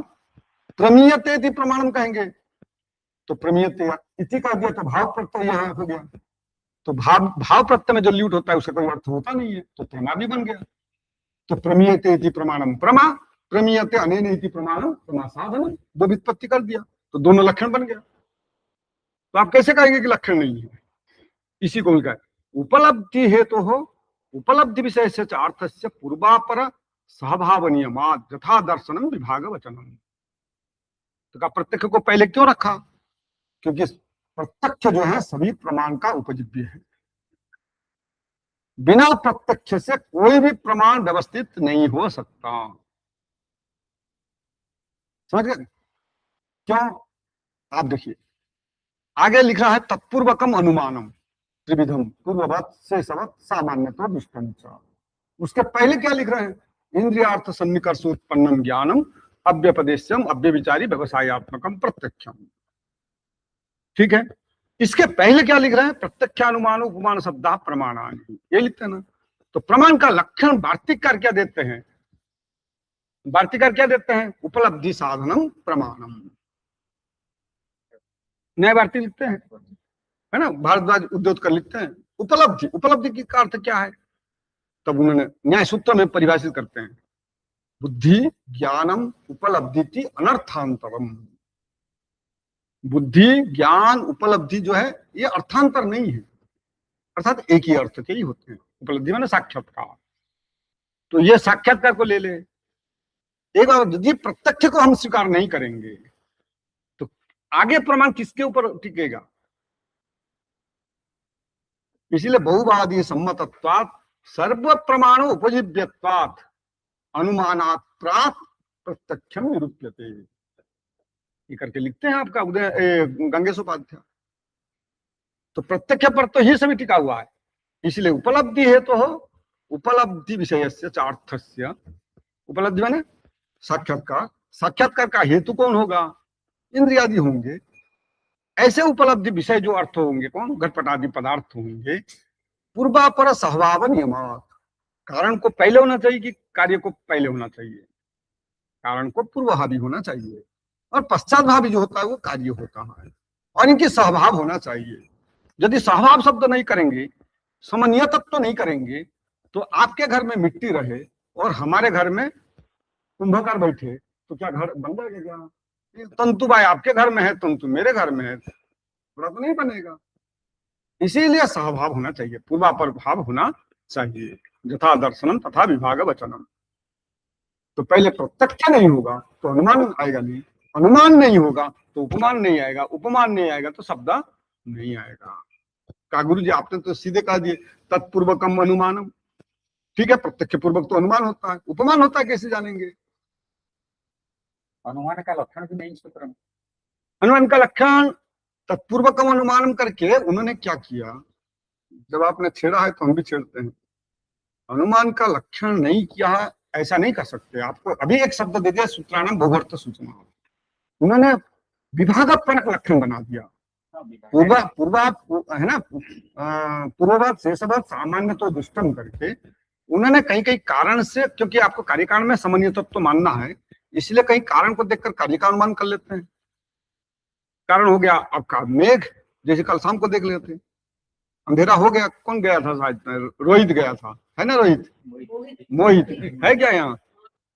हाँ, तो मोहित हम लोग ऑटो में जैसे बैठे कहा कि गुरुजी यहाँ तूफान आने वाला है। हाँ, मैंने जैसे ऑटो में बैठे वो ऊपर देखा, काले को देखा तो कुछ देखा होगा उसका, भाई इधर का स्थिति को समझ लिया, कहा कि बारिश होने वाला है या तूफान आने वाला है। तो इसका मतलब ये पूर्ववत अनुमान में आ गया। कारण को देखा, कार्य का अनुमान कर दिया। शेषवत क्या कर, पूर्ववत शेषवत क्या करता है? कार्य को देखकर कारण का अनुमान कर लेते हैं, है ना? कार्य क्या है? हम गेस्ट हाउस से निकले, देखे यहाँ पर पानी भरा हुआ है तो बारिश हुई है, तो कार्य को देखकर कारण का। और सामान्य तो दृष्टा अनुमान जो होता है सूर्य की गतिमत्ता, उधर उदय काल में भी देखा था, यहाँ भी आ गए। तो ये जो है सामान्य तो दृष्टानुमान जो मानते हैं। तो इन प्रकार 3 प्रकार के अनुमान उन्होंने बताया। फिर प्रश्न उठता है, जो धूम से हम बनने की अनुमति करते हैं ये कौन सा अनुमान में जाएगा? कारण को देखकर कार्य का अनुमान, कार्य को देखकर कारण का अनुमान, और सामान्यतः गतिमत्ता का अनुमान। तो 2 को हम तीसरे को माइनस कर देते हैं, 2 हम आपके लिए ऑप्शन डालते हैं। धूम को देखकर जो बनने की अनुमति करते हैं ये कौन सा अनुमान में आएगा? शेषवत में आएगा। क्यों? धूम कार्य है कि बन्नी कार्य है? बन्नी कारण है और धूम कार्य है, तो कार्य को देखकर हम बनने की अनुमति करते हैं। ठीक है, ये तो आपने बता दिया। का ये तो आप ये सब स्वार्थानुमान में आ गया ना, परार्थानुमान तो कहीं बताया नहीं। इसका मतलब आपने जो 16 पदार्थ बताया ना, 16 पदार्थ है ना न्याय में, तो 16 पदार्थ तो न्याय में बता रहा हूं, प्राचीन न्याय नहीं, न्याय में ही 16 पदार्थ है। ये नहीं कह सकते कि 90 न्याय ने 7 पदार्थ माना है, ये कहां लिखा है? किसी भी 90 न्याय के ग्रंथ में 7 पदार्थ होते हैं ऐसा लिखा ही नहीं। केवल एक ही जगह पर उन्होंने संकेत किया, एते च पदार्था वैशेषिक नये प्रसिद्धा नैयायिका नाम भी अविरुद्ध। नैयायिक इसका विरोध नहीं करते हैं, किंतु कहीं नहीं लिखा है कि 90 नैयायिक 7 पदार्थ मानता है और प्राचीन न्यायिक 16 पदार्थ मानता है, वैशेषिक 7 पदार्थ मानता है, ऐसा कहीं नहीं लिखा है। तो ये ध्यान रखना है, क्योंकि आजकल इसी तरह का क्वेश्चन आपके नेट फिट में आते हैं।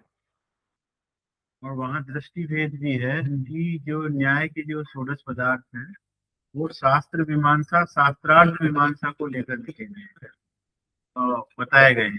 प्रमाण, प्रमेय, संशय, प्रयोजन, दृष्टांत, सिद्धांत, अवयव, तर्क, निर्णय, वाद, जल्प, वितंडा, हितवाद, छल, जाति, निग्रह, तत्व ज्ञानात् नित्रेषादि ऐसा कहा है। तो इनकी जो व्याप्ति है वो शास्त्र के शास्त्रार्थ करने की पद्धति पर है। जैसे तंत्र युक्तियों में जो युक्तियां बताई गई है उस तरह की ये वस्तु विषय वस्तु को बताते हैं, जबकि वैशेषिक दर्शन जो है वो जगत के जो भौतिक पदार्थ हैं उनके साथ पदार्थ के स्वरूपों को बता रहे हैं। दोनों के ट्रैक अलग अलग हैं। ये तो भौतिक पदार्थों को बता रहे हैं। जो प्रमाण है वो क्या है? सम्यक ज्ञान या सम्यक ज्ञान का साधन। प्रमेय क्या है? वस्तु। तो प्रमेय के अंतर्गत ही इन सब पदार्थों को रख सकते हैं अगर न्याय की दृष्टि से देखेंगे तो। प्रमेय में सब कुछ आ जाता है, प्रमाण भी प्रमेय ही होता है यूं देखा जाए। पर दृष्टि अलग है। वहां दृष्टि है शास्त्रार्थ उपयोगी जो पारिभाषिक पदार्थ हैं वो षोडश पदार्थ है, और यहाँ दृष्टि है भौतिक पदार्थ जो है जगत की जो सृष्टि है उसको हम कितने वर्गों में बांट देंगे, कितने पदार्थों में बांट देंगे। कल भी ये चर्चा आई थी कि जो भौतिक हैं उनको हम पंच भौतिक सबसे पहले देखते हैं। एक छोटा बच्चा भी होता है तो उसकी पहली दृष्टि क्या होती है? संसार कैसे बनाऊंगा, तो उसको मोटी मोटी चीज क्या दिखाई देती है? पहले पृथ्वी दिखाई देती है, मिट्टी जैसे, मतलब मिट्टी या पार्थिव पदार्थ, पाषाण आदि, इससे उसका परिचय होता है। फिर जल, फिर अग्नि, फिर वायु, और फिर कुछ नीला नीला सा दिखाई देता है, उसको वो आकाश समझता है। तो पास तो स्पष्ट है, ठीक है। फिर कुछ बुद्धि बढ़ती है तो आकाश, काल, दिशा और मन और आत्मा, ये भी ऐसे 9 द्रव्य हो जाते हैं। अब जब द्रव्यों का ज्ञान होता है तो उसके अंदर कुछ न कुछ गुण होंगे, ये ज्ञान होता है, ठीक है। द्रव्य और गुण अलग अलग नहीं है, एक ही अधिकरण में है, साथ बैठे हैं, ठीक है। तो समवाय कारण में यह गुणाश्रय द्रव्य, ये लक्षण है। तो यहाँ जो दृष्टि है वो जगत के भौतिक स्वरूप की व्याख्या करने वाली दृष्टि है, सप्त पदार्थों की। तो वहाँ जो दृष्टि है वो शास्त्र मीमांसा के दृष्टिकोण से, ज्ञान के दृष्टिकोण से, यानी ज्ञान मीमांसा वहाँ प्रधान है, यहाँ तत्व मीमांसा प्रधान है। दोनों की अलग अलग स्थिति है, और फिर इनके जो आधार है, इनके आधार पर क्या हमारी दिशा हो वो आ जाती है नीति मीमांसा, जिसमें मूल्य हमारे होते हैं। मूल्य, सत्य, धर्म, ठीक है। ये जो चीजें हैं, प्रतीक्षमा, ब्रह्मोस्त्यम, शोचन, निग्रह इत्यादि, ये फिर नीति मीमांसा के अंतर्गत आ जाते हैं, क्योंकि ये कहाँ ले जाएंगे? तो सम्यक दर्शन ज्ञान चरित्राणि मोक्ष मार्ग कहा है, तो दर्शन ज्ञान प्राप्त कर लिए, फिर क्या करेंगे? मोक्ष के लिए आचरण पर बल देंगे। आचरण किसका करेंगे? उत्तम मूल्यों का। उत्तम मूल्यों की वहां स्थिति आ जाएगी। तो दोनों में भेद है। प्राय हम स्थूल रूप से देखते हैं तो संख्या पर बल देते हैं कि वहां इतने क्यों है, यहाँ इतने क्यों। भाई जैसे हम लोग कहते हैं लोकसभा और राज्यसभा, तो लोकसभा में 545 मेंबर होते हैं, राज्यसभा में 250। तो अब ये प्रश्न थोड़ी उठाते हैं कि वहां 250 क्यों है, यहाँ 545 क्यों है, क्योंकि वो सदन की संरचना अलग है। तो यहाँ दृष्टि भिन्न है, वहां तत्व मीमांसा की प्रधानता है, यहाँ ज्ञान मीमांसा की प्रधानता है। पर उनका भी निषेध नहीं है। राज्यसभा है तो लोकसभा का निषेध नहीं है, लोकसभा है तो राज्यसभा का भी निषेध नहीं है, और दोनों भी संसद का ही भाग है, अलग अलग नहीं है। तो संख्या कम ज्यादा है, अलग अलग है, ये जो है किस संदर्भ में कहा गया है उसको देखना चाहिए। फिर मीमांसक आएंगे तो उनके यहाँ थोड़ी सी भिन्न हो जाएगी एक आध, ठीक है। लेकिन यहाँ स्पष्ट है कि न्याय की जो दृष्टि है वो ज्ञान मीमांसा पर ज्यादा बल दे रही है, और वैशेषिक की जो दृष्टि है वो तत्व मीमांसा पर ज्यादा बल दे रही है, जगत की सीधी सीधी व्याख्या। और इसका सीधा प्रभाव आता है आयुर्वेद दर्शन पे। आप देखेंगे तो आयुर्वेद दर्शन तक देखने पर ज्ञात होता है कि ये जो सप्त पदार्थ हैं वो सीधा सीधा उन्होंने अनुकरण किया है। वहां भी उन्होंने औषधि आदि को द्रव्य माना है, और उनमें जो विद्यमान विलक्षण गुण विशेषताएं हैं वो गुण है, और उनके सम्मिश्रण से फिर जो है रोग आदि का उपचार निवारण कैसे होगा वो विषय है। ये भी एक अच्छा हॉट विषय है, इस पर टॉपिक भी हुआ है, पीएचडी भी हुआ है, और भी तुलनात्मक अध्ययन हो सकते हैं कि आयुर्वेद दर्शन पर वैशेषिक दर्शन का क्या प्रभाव है, और न्याय दर्शन में भी तंत्र युक्तियों का क्या प्रभाव है। ये भी एक पीएचडी का टॉपिक है, क्योंकि जो आयुर्वेद दर्शन में तंत्र युक्तियां बताई गई है, बहुत सारी तंत्र युक्तियां यहाँ समान है। प्रयोजन तंत्र युक्ति है वो समान है, अधिकरण तंत्र युक्ति है वो समान है। तो ये दो भी अच्छे विषय बन सकते हैं तंत्र युक्ति की दृष्टि से, न्याय और आयुर्वेद का तुलनात्मक अध्ययन, और वैशेषिक आयुर्वेद दर्शन पर वैशेषिक दर्शन का प्रभाव।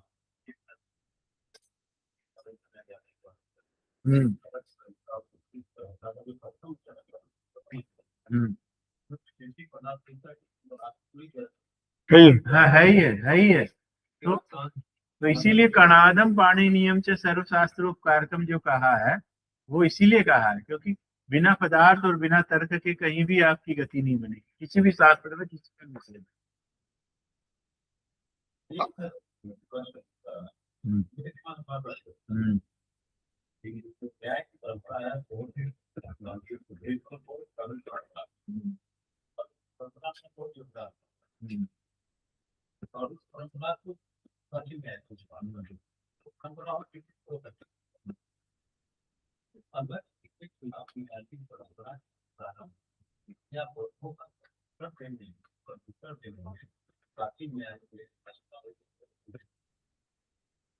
बात है कि जो प्राचीन परंपरा है वो ज्यादातर प्रमेय अंश को लेकर विचार किया।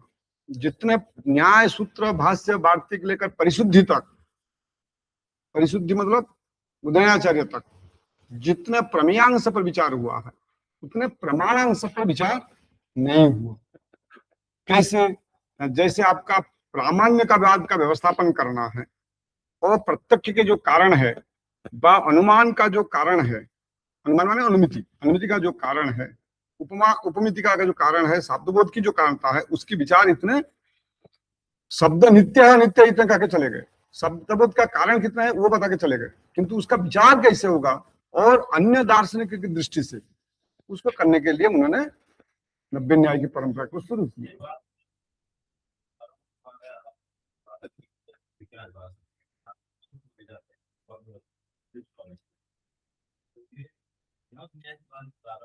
नहीं, पहले माध्यमिक बौद्ध आए, माध्यमिक बौद्ध दिग्नाग आए। पहले दिग्नाग के पक्ष खंडन करने के लिए न्याय सूत्र आया। न्याय सूत्र के ऊपर आक्षेप किसने किया? धर्मकीर्ति ने। धर्मकीर्ति के पक्ष को खंडन करने के लिए फिर आया आपका भाष्यकार। भाष्यकार के ऊपर आपका फिर शांतरक्षित ने आपत्ति दिया। फिर उसको खंडन करने के लिए वार्तिककार आए। वार्तिककार के ऊपर फिर वसुबंधु आए। वसुबंधु ने उसका जब आक्षेप किया तो उसके ऊपर खंडन करने के लिए तात्पर्य टीका आया। फिर तात्पर्य टीका के ऊपर और एक कोई आचार्य आए, फिर उनका खंडन करने के लिए परिशुद्धिकार आए। इसी तरह का करके क्रम चला।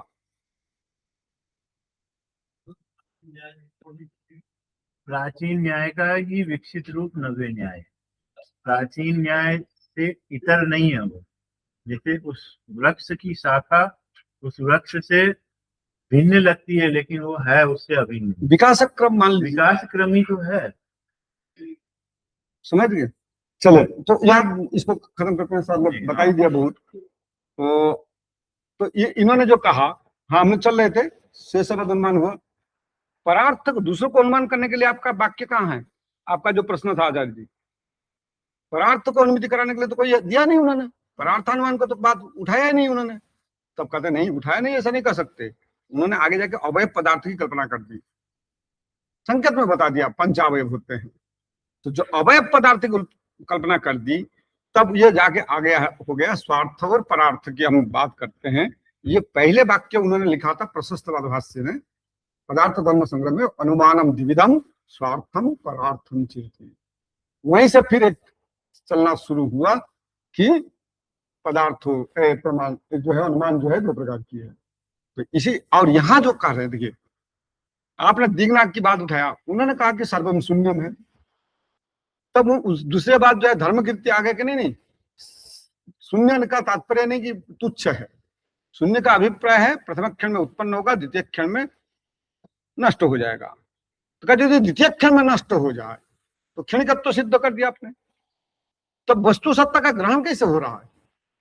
हमको घटमानय पटमानय अयम घटा अयम पटा इत्यादि जो प्रतीति हो रही है, वस्तु सापेक्ष ज्ञान हमको हो रहा है, तो ये कैसे होगा? आचार्य ने कहा, विश्वम्बर पाई जी ने इसी को भी वहां पर संकेत किया है।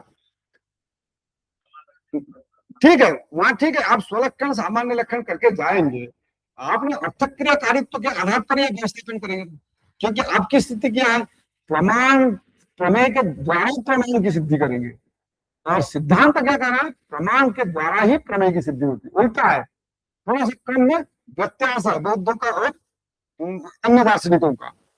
तो कोई भी पदार्थ को व्यवस्थापित करने के लिए आपको पहले प्रमाण चाहिए, न कि प्रमेय चाहिए। और वो कहता है पहले प्रमेय अर्थ क्रियाकारित्व है, इसीलिए प्रमाण चाहिए हमको, स्वलक्षण हो या चाहे सामान्य लक्षण है। तो कहा ये जो क्षणिकत्व की आप व्यवस्थापित कर रहे हैं, जब वस्तु सत्ता की उपलब्धि हो रही है, तो फिर उसको आप क्षणिकत्व प्रथम क्षण में उत्पन्न द्वितीय क्षण में ध्वंस कैसे मानेंगे? इसीलिए हमको यहाँ कौन सा न्याय लगाना है, यथोपलब्धि न्याय आपको लगाना ही पड़ेगा। वस्तु सत्ता की उपलब्धि कर है, साक्षात्कार हमको हो रहा है, उससे हमको प्रतीति हो रही है, तो आप उसका खंडन नहीं कर सकते हैं। और कार्यकाल में पूर्वापरिभाव भी है, तब आपको यथोपलब्धि न्याय की व्यवस्था आपको करना ही पड़ेगा। ऐसा आचार्य ने लिखा है, हिंदी में जो व्याख्या देखेंगे तो उसी में लिखा है उन्होंने। चलिए आगे एक शब्द हम आते हैं, अन्यथा अनुपलब्धि, अन्यथा अनुपपत्ति न्याय। अन्यथा अनुपपत्ति न्याय में एक शब्द में बोलता हूं, हम लोग पढ़ते हैं ना, एक छल पदार्थ पढ़ते हैं, उसी से आपको समझ में आ जाएगा। छल पदार्थ में क्या करते हैं हम लोग, छल किसे कहते हैं, वचनो विघात अर्थो विकल्पोपत्या छलम, ये सूत्रकार लिखते हैं। हम उसको थोड़े से ये करते हैं, जहां वृत्ति की व्यत्यास हो जाए उसी को ही हम छल करते हैं। माधवाचार्य लिखते हैं सब संस्करण। तो वो छल को हम 3 प्रकार से बांटते हैं, एक वाक छल है, एक सामान्य छल है, एक उपचार छल है। तो वृत्ति की व्यत्यास कैसे होगा? देखिए, वृत्ति 2 प्रकार की होती है, 3 प्रकार की मानती है, अभिधा, लक्षणा, व्यंजना, साहित्यिक वाले। प्रसिद्धा और अप्रसिद्धा वृत्ति 2 प्रकार की, व्याकरण वाले। नहीं, ये शक्ति और लक्षणा मानती है। तो कहता है नवकम बलवान अयम देवदत्तः नेपालाद आगतः, नेपाल से जो आया है वो नवकम बलवान देवदत्त है। तो नव शब्द प्रयोग कर दिया कि नहीं, नव शब्द से नवीन अर्थ भी बोध होता है कि नहीं, उसका वृत्ति व्यत्यास कर दिया हमने। नव शब्द से नवीन का भी अर्थ बोध होता है, जैसे वैसे नौ संख्या का भी बोध होता है, करता है कि नहीं? ठीक है, एक ये हुआ। दूसरा क्या हुआ आपका, सामान्य छल में आप क्या करते हैं कि सभी ब्राह्मण जो है विद्यावंत होते हैं। तो सभी ब्राह्मण अगर विद्यावान होंगे तो जिसका उपनयन संस्कार नहीं हुआ उसको ब्राह्मण कहते हैं, वो व्यभिचारित हो गया। वो तो भी गुरुगृह गया नहीं, गुरुकुल गया नहीं, उपनयन संस्कार के बाद जाएगा ना, तो गया नहीं, तो वहां तो वो भी ब्राह्मण है कि नहीं, तो फिर वो कैसे आप कहेंगे? तो ये भी छल हो जाता है। फिर उसे तीसरा कहते हैं जो उपचार छल करते हैं, मंचाह क्रोशंती, साहित्य का उदाहरण है, लक्षणा का है ये है। तो मंचा क्रोशंती क्या, मंच चिल्लाता है क्या, है ना? आप कहेंगे ये हल चिल्ला रहा है, ये हल थोड़ी चिल्ला रहा है, यहाँ हल में रहने वाला पुरुष ही चिल्ला रहा है, यही होता है कि नहीं? तो इस तरह का जब विकल्प की आप उपपत्ति करते हैं, यहीं पर आपका क्या होता है, छल होता है। ठीक है, किंतु ये छल का जो प्रयोग कर रहे हैं ये कौन रूप होता है? शब्द रूप होता है कि नहीं? तो शब्द तो उत्पन्न हो रहा है मेरे कंठकताल के अभिघात से, आपको कैसे सुनाई दिया? आपको तो सुनाई नहीं देना चाहिए, आपके कान तक कैसे पहुंच रहा है? क्या वही शब्द पहुंच रहा है या कोई दूसरे शब्द की आपके पास पहुंच रहा है? यही बात होती है। तब का अन्यथा अनुपपत्ति हो गई, अर्थात इसकी अनुपपत्ति हो गई। आपका जो शब्द उच्चारण हो रहा है वो मेरे कान तक नहीं हो रही है। तो इसके लिए उपपत्ति करने के लिए हमको क्या करना पड़ेगा? कोई ना कोई न्याय की आपकी ग्रहण करने पड़ेगा, जिसको हम कहते हैं विचित्रंग न्याय। जिसके लिए हम क्या करते हैं? विचित्रंग न्याय या कदम्ब मुकुल न्याय। विचित्रंग मतलब समुद्र का जो लहर होता है, एक लहर उठता है, गिरता है, फिर दूसरे लहर को उठाता है, फिर गिरता है, फिर करते करते आते आते यहाँ तक पहुंच जाता है। इसीलिए आप लोग देखे होंगे कभी कभी ऑनलाइन हम लोग जो पढ़ाते हैं उसमें ऐसे ऐसे धाक खींचता है कि नहीं? जाता है ना, मोबाइल में इत्यादि में हमको दिखाई देता है, वेव्स जाता है कि नहीं? तो वही है। इसीलिए आचार्य ने लिखा है अन्यथा अनुपपत्ति न्याय, आगे वाले पेज में जब लिखे हैं तो वहां भी देखिए, समझ गए? बिना कोई न्याय स्वीकार किए आपका शब्द हमारे कान तक नहीं पहुंच सकता है। तो वो शब्द को पढ़ाने के लिए हमको क्या करना पड़ेगा? पहुंचता तो है, सुनाई तो ध्वनि हमको तो देता है, वर्ण आत्मा शब्द भी हमको सुनाई देता है। तो हमारे पास साधन क्या हो सकता है? नहीं तो अनुपपत्ति हो जाएगी। इसीलिए उससे अतिरिक्त हमको कोई ना कोई न्याय कल्पना करना पड़ेगा, जिसको हम कहते हैं विचित्रंग न्याय। अर्थात एक शब्द दूसरे शब्द को उत्पन्न कर आएगा, दूसरा शब्द तीसरे शब्द को उत्पन्न करेगा, इसी तरह अंतिम शब्द जो है वो हमारे कर्ण तक पहुंचता है। तो ये इसी को लेकर उन्होंने एक अन्यथा अनुपपत्ति न्याय की भी यहाँ पर कल्पना कर दी। ठीक है, अर्थात शास्त्रकार ने जो प्रयोग किया है उसी प्रयोग को लेकर उन्होंने वर्तमान समाज में विज्ञान की रीति में कैसे समाज के सामने हम प्रस्तुत कर सकते हैं, तो करने के लिए पाही जी का बहुत बड़ा योगदान है। चलिए आगे। ठीक है, अब आगे आता है प्रयोजनवत्ता। इनका प्रयोजन क्या है, जिसको आचार्य ने अपने कहा दिए थे सर्वतंत्र सिद्धांत, अधिकरण सिद्धांत, अभ्युपगम सिद्धांत, और एक है ना, 4 है।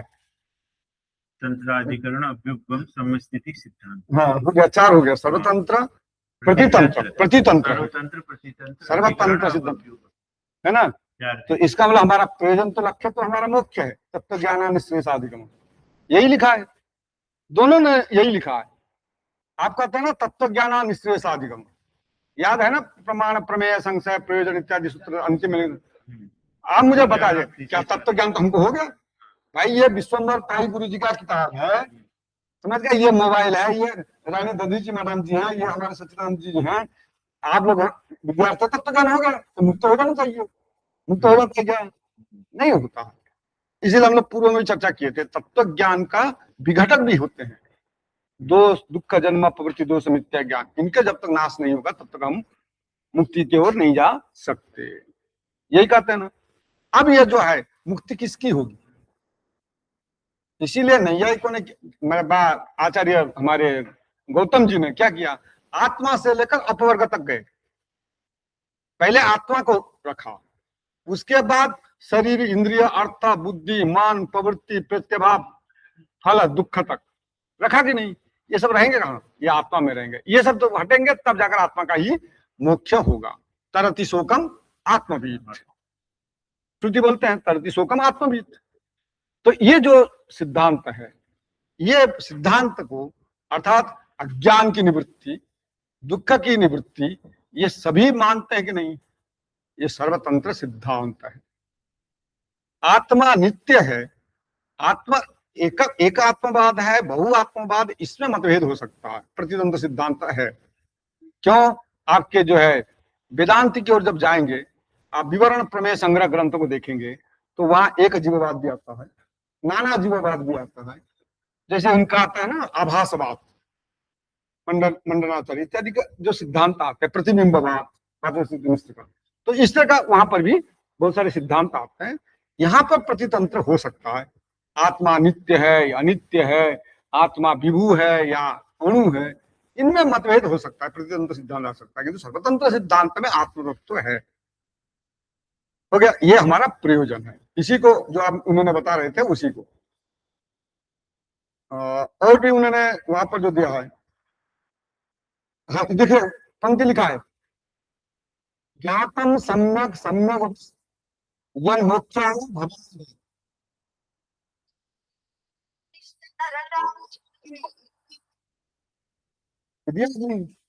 जयंत भट्ट का पंक्ति दिखा है, तत्प्रमेयम इहाभीष्टम न प्रमाणार्थ मात्रकम, लिखा है ना, ज्ञातम सम्यक असम्यक वा जन मोक्षाय भवाय च। भवाय माने कल्याणाय, मोक्ष के लिए हो या कल्याण माने निःश्रेयस, कल्याण का तात्पर्य है निःश्रेयस के लिए। तत् प्रमेय इहाभीष्टम न प्रमाणार्थ मात्रम, केवल हम प्रमाणार्थ का विचार नहीं कर रहे हैं, हम प्रमेय का भी विचार कर रहे हैं। कौन प्रमेय? आत्मा से लेकर अपवर्ग तक, ये जयंत भट्टाचार्य की है, यही हमारा प्रयोजन है। प्रयोजन मनुद्दिश्य नमंदोपि प्रवर्तते। टाइम हो गया, घड़ी देख रहे हैं, प्रयोजन मनुद्दिश्य नमंदोपि प्रवर्तते, समझे? बिना प्रयोजन के तो कोई प्रवृत्ति होती नहीं, तो इसका तो हमारा प्रयोजन होना चाहिए, बिना प्रयोजन के हमारी प्रवृत्ति नहीं हो सकती। चलिए आगे एक दिया, हमने संकेत कर दिया, व्याघात शून्यता, बाधक का अभाव होना चाहिए, समझ गए? तो तीन प्रकार के है, विरोधाभाव भी होना चाहिए, दूसरा दे दिया स्ववचन व्याघाताभाव होना चाहिए, और स्वक्रिया व्याघाताभाव। ये तीन प्रकार की पंक्ति उन्होंने लिखा है आचार्य ने। उसी के नीचे लिखा है, उसी के नीचे जहां थे नीचे, न प्रमेय पदम लिखा है ना, प्रमेय मात्रे वर्तते किंतु यथा तत्व ज्ञान ज्ञायमानम अपवर्ग साधनम तस्मिन् तच्च आत्मा आत्मा देव लिखे हैं, आत्मादेव नान्यदिति। वो तो ठीक है, वो मोक्ष पर ही, उनका प्रयोजन पर ही उन्होंने बता दिया, समझ गए? तो इन्होंने एक जो है व्याघात शून्यता कहा, विरोधाभाव भी होना चाहिए, और क्या है, स्ववचन व्याघाताभाव भी होना चाहिए, तीसरा क्या है, स्वक्रिया व्याघाताभाव भी होना चाहिए। ये तीनों रहेगा तब जाकर आप शास्त्र का निर्माण कर सकते हैं। कैसे होगा? विरोधाभाव होना चाहिए। अगर विरोध हो गया, आत्मा हमने कह दिया, क्या कह दिया, अयम घटः नित्यः कार्यत्वात्, घट जो है नित्य है कार्यत्व होने के कारण, विरोध हो गया कि नहीं? क्योंकि कार्यत्व और नित्यत्व दोनों एक जगह पर नहीं रह सकते, समझ गए? अहि निकुला संबंध है ना, अहि और नहीं दोनों एक जगह पर नहीं रह सकते।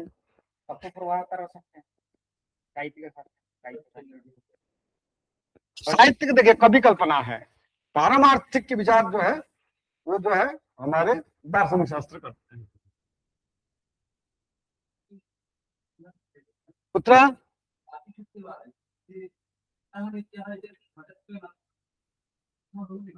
हाँ, तत्र एवं भवति, यातो शक्ति स्वीक्रियते अथवा व्यक्तो शक्ति स्वीक्रियते अथवा जाति विशिष्ट व्यक्तो शक्ति स्वीक्रियते।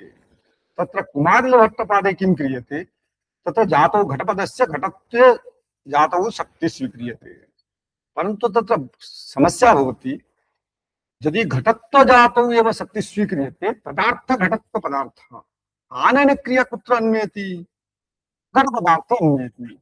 यदि घटपदार्थे आनयन क्रियाया अन्वय क्रियते तर्हि घटपदस्यापि घटपदार्थस्यापि शक्त्या उपस्थिति भवेत्, तदर्थं तैक्रियते अनुमान साम्राज्याद आक्षेपः, जज्जेन अनुपपन्नं तत्तेन आक्षिप्यते। अर्थात बिना घटपदार्थे स्वीकारे आनयन क्रियाया अन्वय कर्तुं न शक्यते इत्यतः तत्र अन्यथा अर्थापत्या घटपदार्थस्य तत्र कल्पना क्रियते इति भट्टानां मतं। तत्र मन्यशास्त्रे किं क्रियते, घटपदस्य घटत्व जातौ शक्ति स्वीक्रियते, व्यक्त्यभानं तु लक्षणया क्रियते इति एतेषां पक्षः भवति। अन्येषां प्रभाकानां तु पक्षः भवति, तत्र आनयनस्य शक्ति स्वीक्रियते यतो हि तत्र कार्य अन्यथा विधानवादिनः। परन्तु समस्या कुत्र भवति, घटत्व जातौ शक्ति यदि स्वीक्रियते नियमः किं भवति, अनुपलभ्य तत्र अनुपलभ्यमान जाति स्वरूपतः भासते, यदि उपलभ्यमान जाति भवति तत्र किं भवति, किंचित धर्म प्रकारेण भासते इति नियमः अस्ति। अर्थात यत्र जाति पदार्थस्य उल्लिख्यमान जाति किंचित धर्म प्रकारेण भासते, अनुल्लिख्यमान जाति किंचित स्वरूपतः भासते। तथा लिख्यमान जाति का घटत्व जाति भगवत्व जाति तर्हि गोत्तत्वेन गोत्तस्य भानं स्यात् घटत्वेन घटत्वस्य यदा उपस्थितिः न भवति तावत्पर्यन्तम् अनेन क्रियाया अन्य घटपदार्थे कर्तुं न शक्यते इत्यतः जातिशक्तिवादः न स्वीकार्यः अपि तु व्यक्तिवादः स्वीकार्यः। यदि व्यक्तिवादः स्वीक्रियते चेत् तर्हि एकस्मिन् घटे शक्ति सप्तदशायाम् अपरस्मिन् घटे शक्ति असत्येपि घटपदार्थस्य दर्शनेन घटपदार्थस्य भानं भवति न वा? भवत्येव, तद् शक्ति नास्ति तर्हि व्यभिचारः भवति। अतः एव न तो जातिमात्र शक्ति न तो व्यक्तिमात्र शक्ति अपि तु जाति विशिष्ट व्यक्तो शक्ति स्वीकार्य इति नैयायिकानां दृष्टि विद्यते। तत्र नास्ति अत्र समानत्वं विघातोऽपि नास्ति, केवलं जातिमात्रे विघातः व्यक्तिमात्रे विघातः, जाति विशिष्ट व्यक्ति शक्ति स्वीकार्य तो विघातः नास्ति। तो ये इनकी दृष्टि है। तो इसलिए विरोध नहीं होना चाहिए, नित्यत्व कार्यत्व कदापि एक साथ नहीं रह सकता है। अन्य जल दोनों एक साथ नहीं रह सकते, इसीलिए नये क्या जाति नित्यत्व स्वीकुर्वन्ति हाँ बौद्धाः कदापि न स्वीकुर्वन्ति जाति विशेषः। जातिरेव नास्ति। इसलिए वो जो उपस्कार भाष्यकार शंकर मिश्र महोदय ने लिखितं तत्र हाँ न जाति न स तत्र आसीत् न तु उत्पन्नं न सांसदत् हाँ जाति कुर्वन् धारा तर्हि नित्यत्वं स्वीक्रियते। अर्थात यथा अस्माभिः उच्यते नित्यम् एकम् अनेकानुगतं सामान्यम् इति उच्यते। बौद्धैः किम् उच्यते? बौद्धानां तत्र अयम् आशयः भवति, जाति पदार्थ अर्थात् गोपदस्य गोत्वरूप जाति मास्तु, गोत्वं किं भवति तद्भिन्न अतस्त्वमेव अतद्व्यावृत्ति अर्थात् अतद्व्यावृत्ति नाम तद्भिन्न भिन्नत्वं। गोत्वं भवति गोत्वभिन्नं घटादिकं तद् आवृत्तित्वं कुत्र अस्ति? गोत्वे अस्ति, अर्थात् तद्भिन्न भिन्नत्वं गोत्वमेव भवति। तर्हि अपवादः स्वीकार्य इति तेषाम् आशयः भवति। परंतु वहां पर भिन्न भिन्नत्व आपने जो कहा दिया, गोत्व क्या चीज है? मनुष्यत्व क्या है? मनुष्यत्व भिन्न भिन्नत्व, मनुष्यत्व भिन्न सारा संसार, तद भिन्नत्व फिर मनुष्य। मतलब भिन्न तो करो नहीं है कि यही पूछेगा ना, आपका भिन्न कोई है ही नहीं। क्यों? प्रथम अक्षर में उत्पन्न है, द्वितीय अक्षर में नष्ट हो गया। तो पहले भिन्न स्थापित करो, सत्ता स्वीकार करो। तो भिन्न ही आपका प्रसिद्धि जब हो जाएगा तो फिर तब भिन्न कहां से लाएंगे? तो स्वरूप व्याघात हो गया। इसीलिए हम अपवाद को स्वीकार नहीं करते हैं। जैसे आत्मा का कार्य है मोक्ष प्राप्ति का। आत्मा का कार्य है, आत्मा स्वयं ही मुक्त होता है। आत्मा का कार्य मुख्य शरीर का कार्य हम शरीर से कर रहे हैं तो वो तो अनित्य हो। अर्थात आत्मा जब शरीर से विच्छेद होगा, जन्म और मृत्यु क्या होता है? अद्य प्राण संयोग जन्म, अद्य चरम प्राण वियोग मृत्यु। जब आत्मा इन पासों से, तो हमको ये ज्ञान हो जाएगा कि आत्मा पहले से मुक्त है। पहले से मुक्त कैसे होगा? आप कहते रहे मुक्त है आत्मा को, फिर आत्मा का कार्य क्या रहा? या शरीर का कार्य रहा मोक्ष प्राप्त करना, या आत्मा का कार्य रहा? मुख्य किसका होती है? मुक्ति किसकी होगी? शरीर की होगी या आत्मा के साथ जो संबंध जो आपका पास है, बंध, इन बंध का विच्छेद होगा।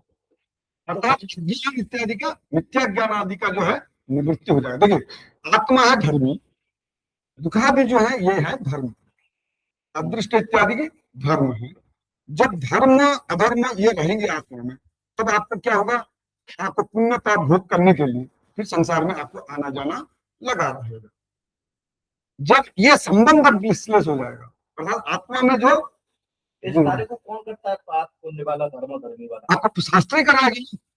शास्त्र विहित कर्म से जब ज्ञान शरीर करता है आत्मा पाप पुण्य का। देखिए ज्ञान कहाँ जाती है? उसके लिए दो साधन बना। इंद्रिय जो है वो आपका जनकताक्ष संबंध से जाएगा, अर्थात इंद्रिय जनक के माध्यम से आपको ज्ञान पहुंचाएगा आत्मा तक, नहीं जाएगा। और शरीर के अवच्छेदता संबंध से जाएगा ज्ञान आत्मा में जाएगा। दो प्रकार के संबंध में कल्पना की, शरीर सीधे ज्ञान अवच्छेदता संबंध से, और ज्ञान इंद्रिय जनक के संबंध से जाएगा। फिर ये ज्ञान जब तक रहेगा तब तक आपको क्या होगा? मुक्ति नहीं होगी। क्यों? ज्ञान में दो प्रकार की स्थिति आएगी, यथार्थ ज्ञान भी होंगे, अयथार्थ ज्ञान भी होंगे। नहीं अगर वैशेषिक हम थोड़ा बताते हैं तो इसमें क्या होता है? जब कहता है कि तब मुक्तावस्था में जब आत्मा मुक्त हो गया, अर्थात पास से आपका दुख इत्यादि से आपका पास से जो बंध से आपका मुक्त जब हो जाता है तो फिर ये क्या हो गया, जड़ हो गया कि नहीं? वैशेष का आत्मा तो वैसे इसका जड़ है तो क्या शिलावत हो गया। तो शिलावत मुक्ति कौन सा हम अपेक्षा करेंगे? क्यों हम शिलावत मुक्ति पत्थर बन जाए, ऐसा मुक्ति कोई अपेक्षा करेगा क्या? इसलिए वैशेष दर्शन का समझ श्री ऐसा लिखते हैं, शिलात्वाय करके मुक्ति करके दिया है, शिलात्वाय मुक्त है।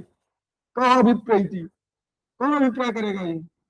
तब शंकराचार्य जब आए तो देखे नहीं, न्याय भाष्य में जो लिखा है कि नैयायिक का जो मुक्ति होती है आत्म में ज्ञान संबित होता है, अर्थात वह संबित रहता है, ज्ञान का कहीं ना कहीं संबंध रहता है, इसीलिए उसको जड़ मुक्ति वैशेषिक की तरह नहीं कर सकते।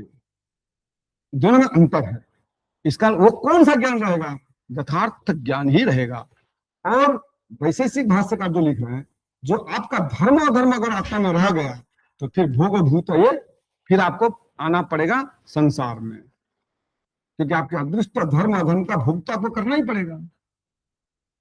जब आपको तत्व ज्ञान हो जाए, दुख का निवृत्ति हो जाए, तब आपका मोक्ष होगा।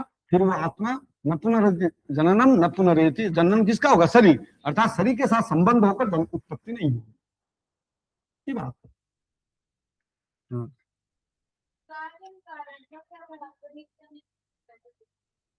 कार्य कांड के आधार पर ही जो भी कार्य होगा वो नित्य है। जो भी कार्य, सभी कारण अनित्य होंगे नहीं कह सकते, किंतु समस्त जागतिक जितने भी कार्य होंगे सब क्या होंगे? अनित्य होंगे। कारण सबको अनित्य नहीं मान सकते। क्यों? द्वैनुक के प्रति कारण कौन है? परमाणु। परमाणु अनित्य नहीं है, परमाणु नित्य है। इसीलिए कार्य को जितने भी उत्पत्तिशील होंगे वो सारे अनित्य होंगे, किंतु समस्त कारण अनित्य है ये आप नहीं कह सकते। इसीलिए नहीं करता है कि आप समवायी कारण के नाश से कार्य द्रव्य का नाश मानते हो या असमवायी कारण के नाश से कार्य द्रव्य का नाश मानते हो। तो नैयायिक उत्तर दो पक्ष देता है कि समवायी कारण के नाश से भी हम कार्य द्रव्य मानेंगे, असमवायी कारण के नाश से भी कार्य द्रव्य का नाश मान लेंगे। कहां तक? जहां कपाल आदि के नाश से घट का नाश, कपाल संयोग के नाश से घट का नाश, यहां तो ठीक है। किंतु देणुक के प्रति समवायी कारण कौन है? परमाणु, उसका नाश नहीं होता है। अतः परमाणु द्वय संयोग जो है वो संयोग के नाश होने पर कार्य द्रव्य का नाश होता है। इसलिए असमवायी कारण नाशात कार्य द्रव्य नाश, ये एक नाश प्रक्रिया देते हैं। ये सार्वत्रिक है, असमवायी कारण नाश से कार्य द्रव्य का। किंतु आप कहीं भी नहीं कह सकते कि समस्त कार्य अगर अनित्य है तो समस्त कारण से ही कार्य की उत्पत्ति होगी, तो समस्त कारण भी क्या होना चाहिए? अनित्य होना चाहिए। नहीं कर सकते, क्योंकि परमाणु जो है आपका समवायी कारण है कि नहीं? वो नित्य है, वो अनित्य तो है नहीं। किंतु जो उत्पत्ति में धर्म होंगे वो सब क्या होंगे? अनित्य ही होंगे। इसीलिए आप लिखा जात से ही ध्रुव मृत्यु, ध्रुवम जन्म मृतस्य च। भगवत गीता का लिखते हैं, भगवान कृष्ण ही लिख देते हैं, हमको क्या करना। ठीक है, तो व्याघात शून्यता होना चाहिए, विरोधाभाव होना चाहिए, स्ववचन व्याघाता भाव होना चाहिए। देखिए स्ववचन का व्याघात भी कभी कभी कर देते हैं आचार्य लोग, होता है कि नहीं? अपना वचन का व्याघात छल है, व्याघात का भी हो जाता है कि नहीं? कहीं कहां हुआ है? मैं आपको एक दृष्टांत देता हूं। एक ही आचार्य एक ही ग्रंथ में दूसरा लिखते हैं, दूसरे ग्रंथ में दूसरा लिख देते हैं। सीधा बात सरस्वती मिश्र में चल गई है। जब सांख्य का लेख लिखते हैं पूरा सांख्य हो जाते हैं, न्याय का वह खंडन कर देते हैं, न्याय में लिखते हैं तो न्याय हो जाते हैं। किंतु वो वहां वचन का व्याघात नहीं है, वो न्याय की दृष्टि में लिख रहा है तो न्याय का मत को लेकर चल रहे। किंतु एक ही आचार्य जगदीश का जब हम देखते हैं तो वहां पर क्या करते हैं? पद का जो भेद करते हैं, जोगिक रूढ़, जोग रूढ़ और जोगी का रूढ़, यही चार हम लोग मानते हैं। किंतु जब तर्कामृत हम देखते हैं तो वहां क्या करते हैं? चार रखते हैं। जब शब्द शक्ति प्रकाश का लिखते हैं तो वहां जोग रूढ़ को हटा देते हैं, जोगी रूढ़ को हटाते हैं, लक्ष्य भी जोड़ देते हैं। तब हम लोग पंक्ति कैसे लगाएंगे? भाई ये न्याय की दृष्टि में थोड़ा सा है, वहां थोड़ा सा वैशेषिक के उनके ऊपर प्रभाव है, क्योंकि वहां प्रमाण प्रमेय को लेकर जब विचार कर रहे हैं तो प्रमेयांश में वैशेषिक है, इसीलिए थोड़ा सा उससे आचार्य का हम लोग सम्मान कर लेते हैं, क्योंकि यही तो काम है छात्रों का गुरु की दोष को भी कभी कभी छुपा लेते हैं, यही हमारा परंपरा है। चलिए, तो ये हो गया स्व, है ना, स्व वचन व्याघात मतलब विरोधाभास होना चाहिए। हम्म, हम्म,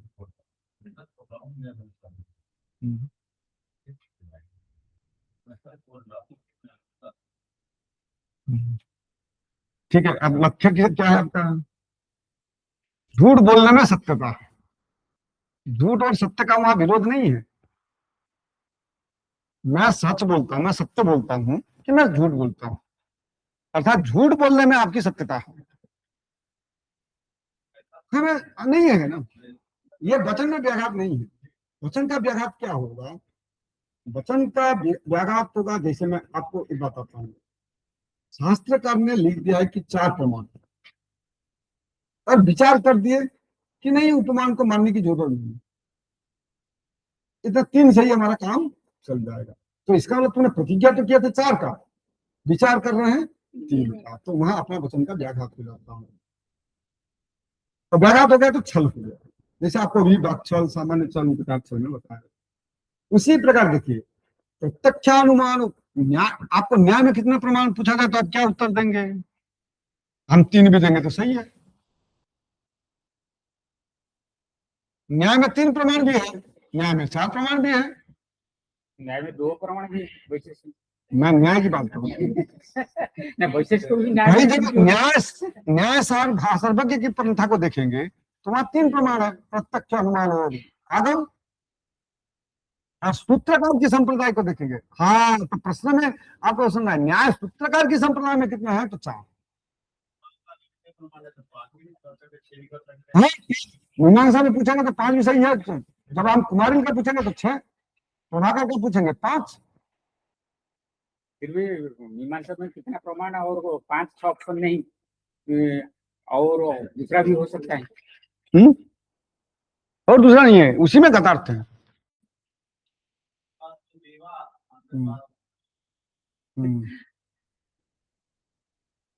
ठीक है, लिखा है, आगे लिखते हैं, स्वक्रिया व्याघात का अभाव। आपने आचार्य ने भी उसी को उदाहरण बनाया कि प्रमाण में जो है आपका संख्या में जब हो जाता है वहां भी वचन का व्याघात हो जाता है। एक आचार्य कह रहा है कि उसी न्याय के परंपरा में विचार कर रहे हैं, प्रमाण का कितने बता रहे हैं, प्रतिज्ञा कर रहे हैं 4, विचार कर रहे हैं 3, तो वहां पर भी क्या हो जाती है। अब देखिए आचार्य के है प्रशस्त पाद भाष्य का जो है, जो वेदांत हम ब्रह्मसूत्र शंकर भाष्य देखते हैं, तो वहां मिलता है कि जो माहेश्वर शैव दर्शन है, शैव दर्शन है, और आपका और कौन है वहां पर, रसेश्वर दर्शन, ये सब शैव में आते हैं। अब ये वैशेषिक का जो आपका पदार्थ धर्म संग्रह का जो प्रशस्त पादाचार्य है, ये भी क्या है, ये शैव है। न्याय भुजंग का न्याय सारकार, ये भी शैव है। वस्तुतः ये सभी इसी ने लिखा है, न्याय वैशेषिक आदि शास्त्रम तो माहेश्वर परकम शास्त्रम करके आपके शंकराचार्य लिखते हैं, इसलिए उनका भी मत को निराकरण करना ही पड़ेगा। ये आता है शास्त्रम शब्द, क्या शब्द श्रुते करके शब्द श्रुते सूत्र है, उस श्रुति की व्याख्यान में वो लिखते हैं। तो ब्रह्मसूत्र जो श्रुते करके शब्द आया है, बस शब्दाचय से करके सूत्र 2 सूत्र है, तो उसी में उन्होंने ये बता दिया। तो यहाँ इसका मतलब है, कहीं कहीं ये लोग क्या किए, कभी कभी वैष्णव से भी थोड़ा सा ग्रसित हो गए, कभी कभी शैव से भी, किंतु इनका लक्ष्य है पदार्थ विश्लेषण करना। इनका किसी के मत को अगर युक्ति से उस स्वीकृत है तो उसको भी स्वीकार किए हैं, और युक्ति से स्वीकृत नहीं है तो उसको खंडन भी। इसीलिए कहते हैं जस्तर के नानुसंधत्ते सधर्मम वेद निहितर आर्षो धर्मोपदेशंच वेद शास्त्रा विरोधिना जस्तर के नानुसंधत्ते सधर्मम वेद निहितर। तो स्मृति शास्त्र को भी प्रमाण के रूप में स्वीकार करो। तो स्वक्रिया में भी आपका व्याघात नहीं होना चाहिए, समझ गए। अर्थात आपका जो प्रतिज्ञा वाक्य है, उन प्रतिज्ञा पर आपका विरोध नहीं होना चाहिए।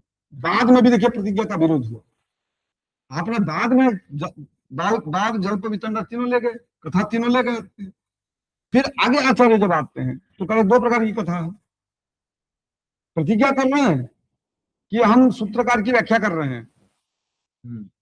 भूषण जो न्याय भूषणकार भाषाज्ञ हैं वो कहते हैं कि हम सूत्रकार के अनुरूप व्याख्यान कर रहे हैं, प्रमाण में व्याघात कर दिया, फिर कथा में भी व्याघात कर दिए कि कथा तो आपका 3 प्रकार वहां दिया है, बाद जल्प वितंडा। फिर विचार जब कर रहे हैं तो बीजगीषु कथा और वितरागी कथा, जो वितरागी कथा है वो तो बाद कथा है, और बीजगीषु कथा में बाद भी जल्प भी आ जाएगा, वितंडा भी आ जाएगा, क्यों जहां लाभ जय पराजय की अपेक्षा रहती है उसी को हम क्या करते हैं, बीजगीषु कथा। तो इसी तरह जहां पर आपका शास्त्र के सम्मत वाक्य में आपका विरोध होगा तो वो आपका शास्त्र प्रवृत्ति में महत्व नहीं निभाएगा। इसलिए स्वविरोधाभाव भी होना चाहिए, और क्या होना चाहिए, स्वव्याघाताभाव भी होना चाहिए, और तीसरा क्या दिया था, स्वक्रियाभाव भी, क्या क्रिया व्याघाताभाव भी होना चाहिए। अपने जो प्रतिज्ञा वाक्य है उस प्रतिज्ञा वाक्य का हानि नहीं होना चाहिए। इसीलिए आचार्य ने कर दिया ना निग्रह स्थान और जाति, जाति की कल्पना कर दी। साधर्म्य समा वैधर्म्य, साधर्म्य से भी प्रत्याख्यान करेंगे, वैधर्म्य से भी प्रत्याख्यान कर देंगे, उत्तर क्या है, नहीं कुछ। उसी तरह प्रतिज्ञा हानि, प्रतिज्ञा संन्यास, प्रतिज्ञांतर, ये सब क्या है, निग्रह स्थान है। तो ये सब जो है आपका वचन का व्याघात नहीं होना चाहिए। तो इसलिए छल जाति निग्रह स्थान माने बाद जल्प वितंडा छल जाति निग्रह स्थान, ये जो है ये भी तत्व ज्ञान के लिए ही उपादेय, जिस प्रकार प्रमाण प्रमेय है उसी प्रकार ये भी सहकारी भूतत्वेन तत्व ज्ञान के लिए उपादेय है। तो ये आचार्य का भी दृष्टांत है। तो उन्होंने जो लिखा ना ज्ञान मीमांसा सिद्धांत, बस यहां तक रखेंगे, आगे आगे चलेंगे, विचार होगा लाघव गौरव दोष। स्थालीपुला का न्याय से ही चलेंगे। आज जो महत्वपूर्ण 3 विषय हैं उन पर आचार्य जी ने प्रकाश डाला। ये महत्वपूर्ण है। यहाँ ये ग्रंथ राजस्थान विश्वविद्यालय में पाठ्यक्रम में भी लगा था और वहां पर परीक्षा में प्रश्न आता रहा है, यथोपलब्धि न्याय की व्याख्या की। तो उसकी व्याख्या में ही बच्चे परेशान हो जाते हैं या एक प्रकार से कठिन लगता है। और उसका जो है, जो न्याय सूत्र वहां सर ने बताया है दूसरे अध्याय के पहले आनिक का 11वां सूत्र है, उसकी व्याख्या पर आधारित है वो यथोपलब्धि व्यवस्था न्याय।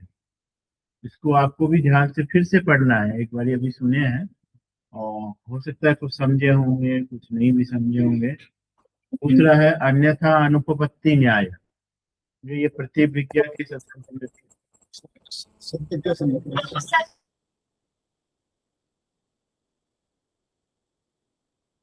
तो तर्क दोष निवारण में आता ही है कि कोई भी वाक्य जो हम बोलते हैं उसमें परस्पर विरोधी धर्म नहीं होने चाहिए, एक साथ उपस्थित नहीं होने चाहिए। तो ये 3 महत्वपूर्ण विषयों पर आज आचार्य जी ने प्रकाश डाला। आगे मध्याह्न सत्र में भी हम लोग सुनेंगे। भोजनोपरांत सभी लोग 2:10 तक यहाँ उपस्थित होंगे, तो 2:15 से हम लोग शुरू कर पाएंगे, क्योंकि फिर ऐसे अवसर नहीं मिलेंगे आपको पढ़ने के लिए। जिस अवसर के लिए आप आए हैं, जिस कार्य के लिए आए हैं, उसका अधिकतम भाग लेना चाहिए।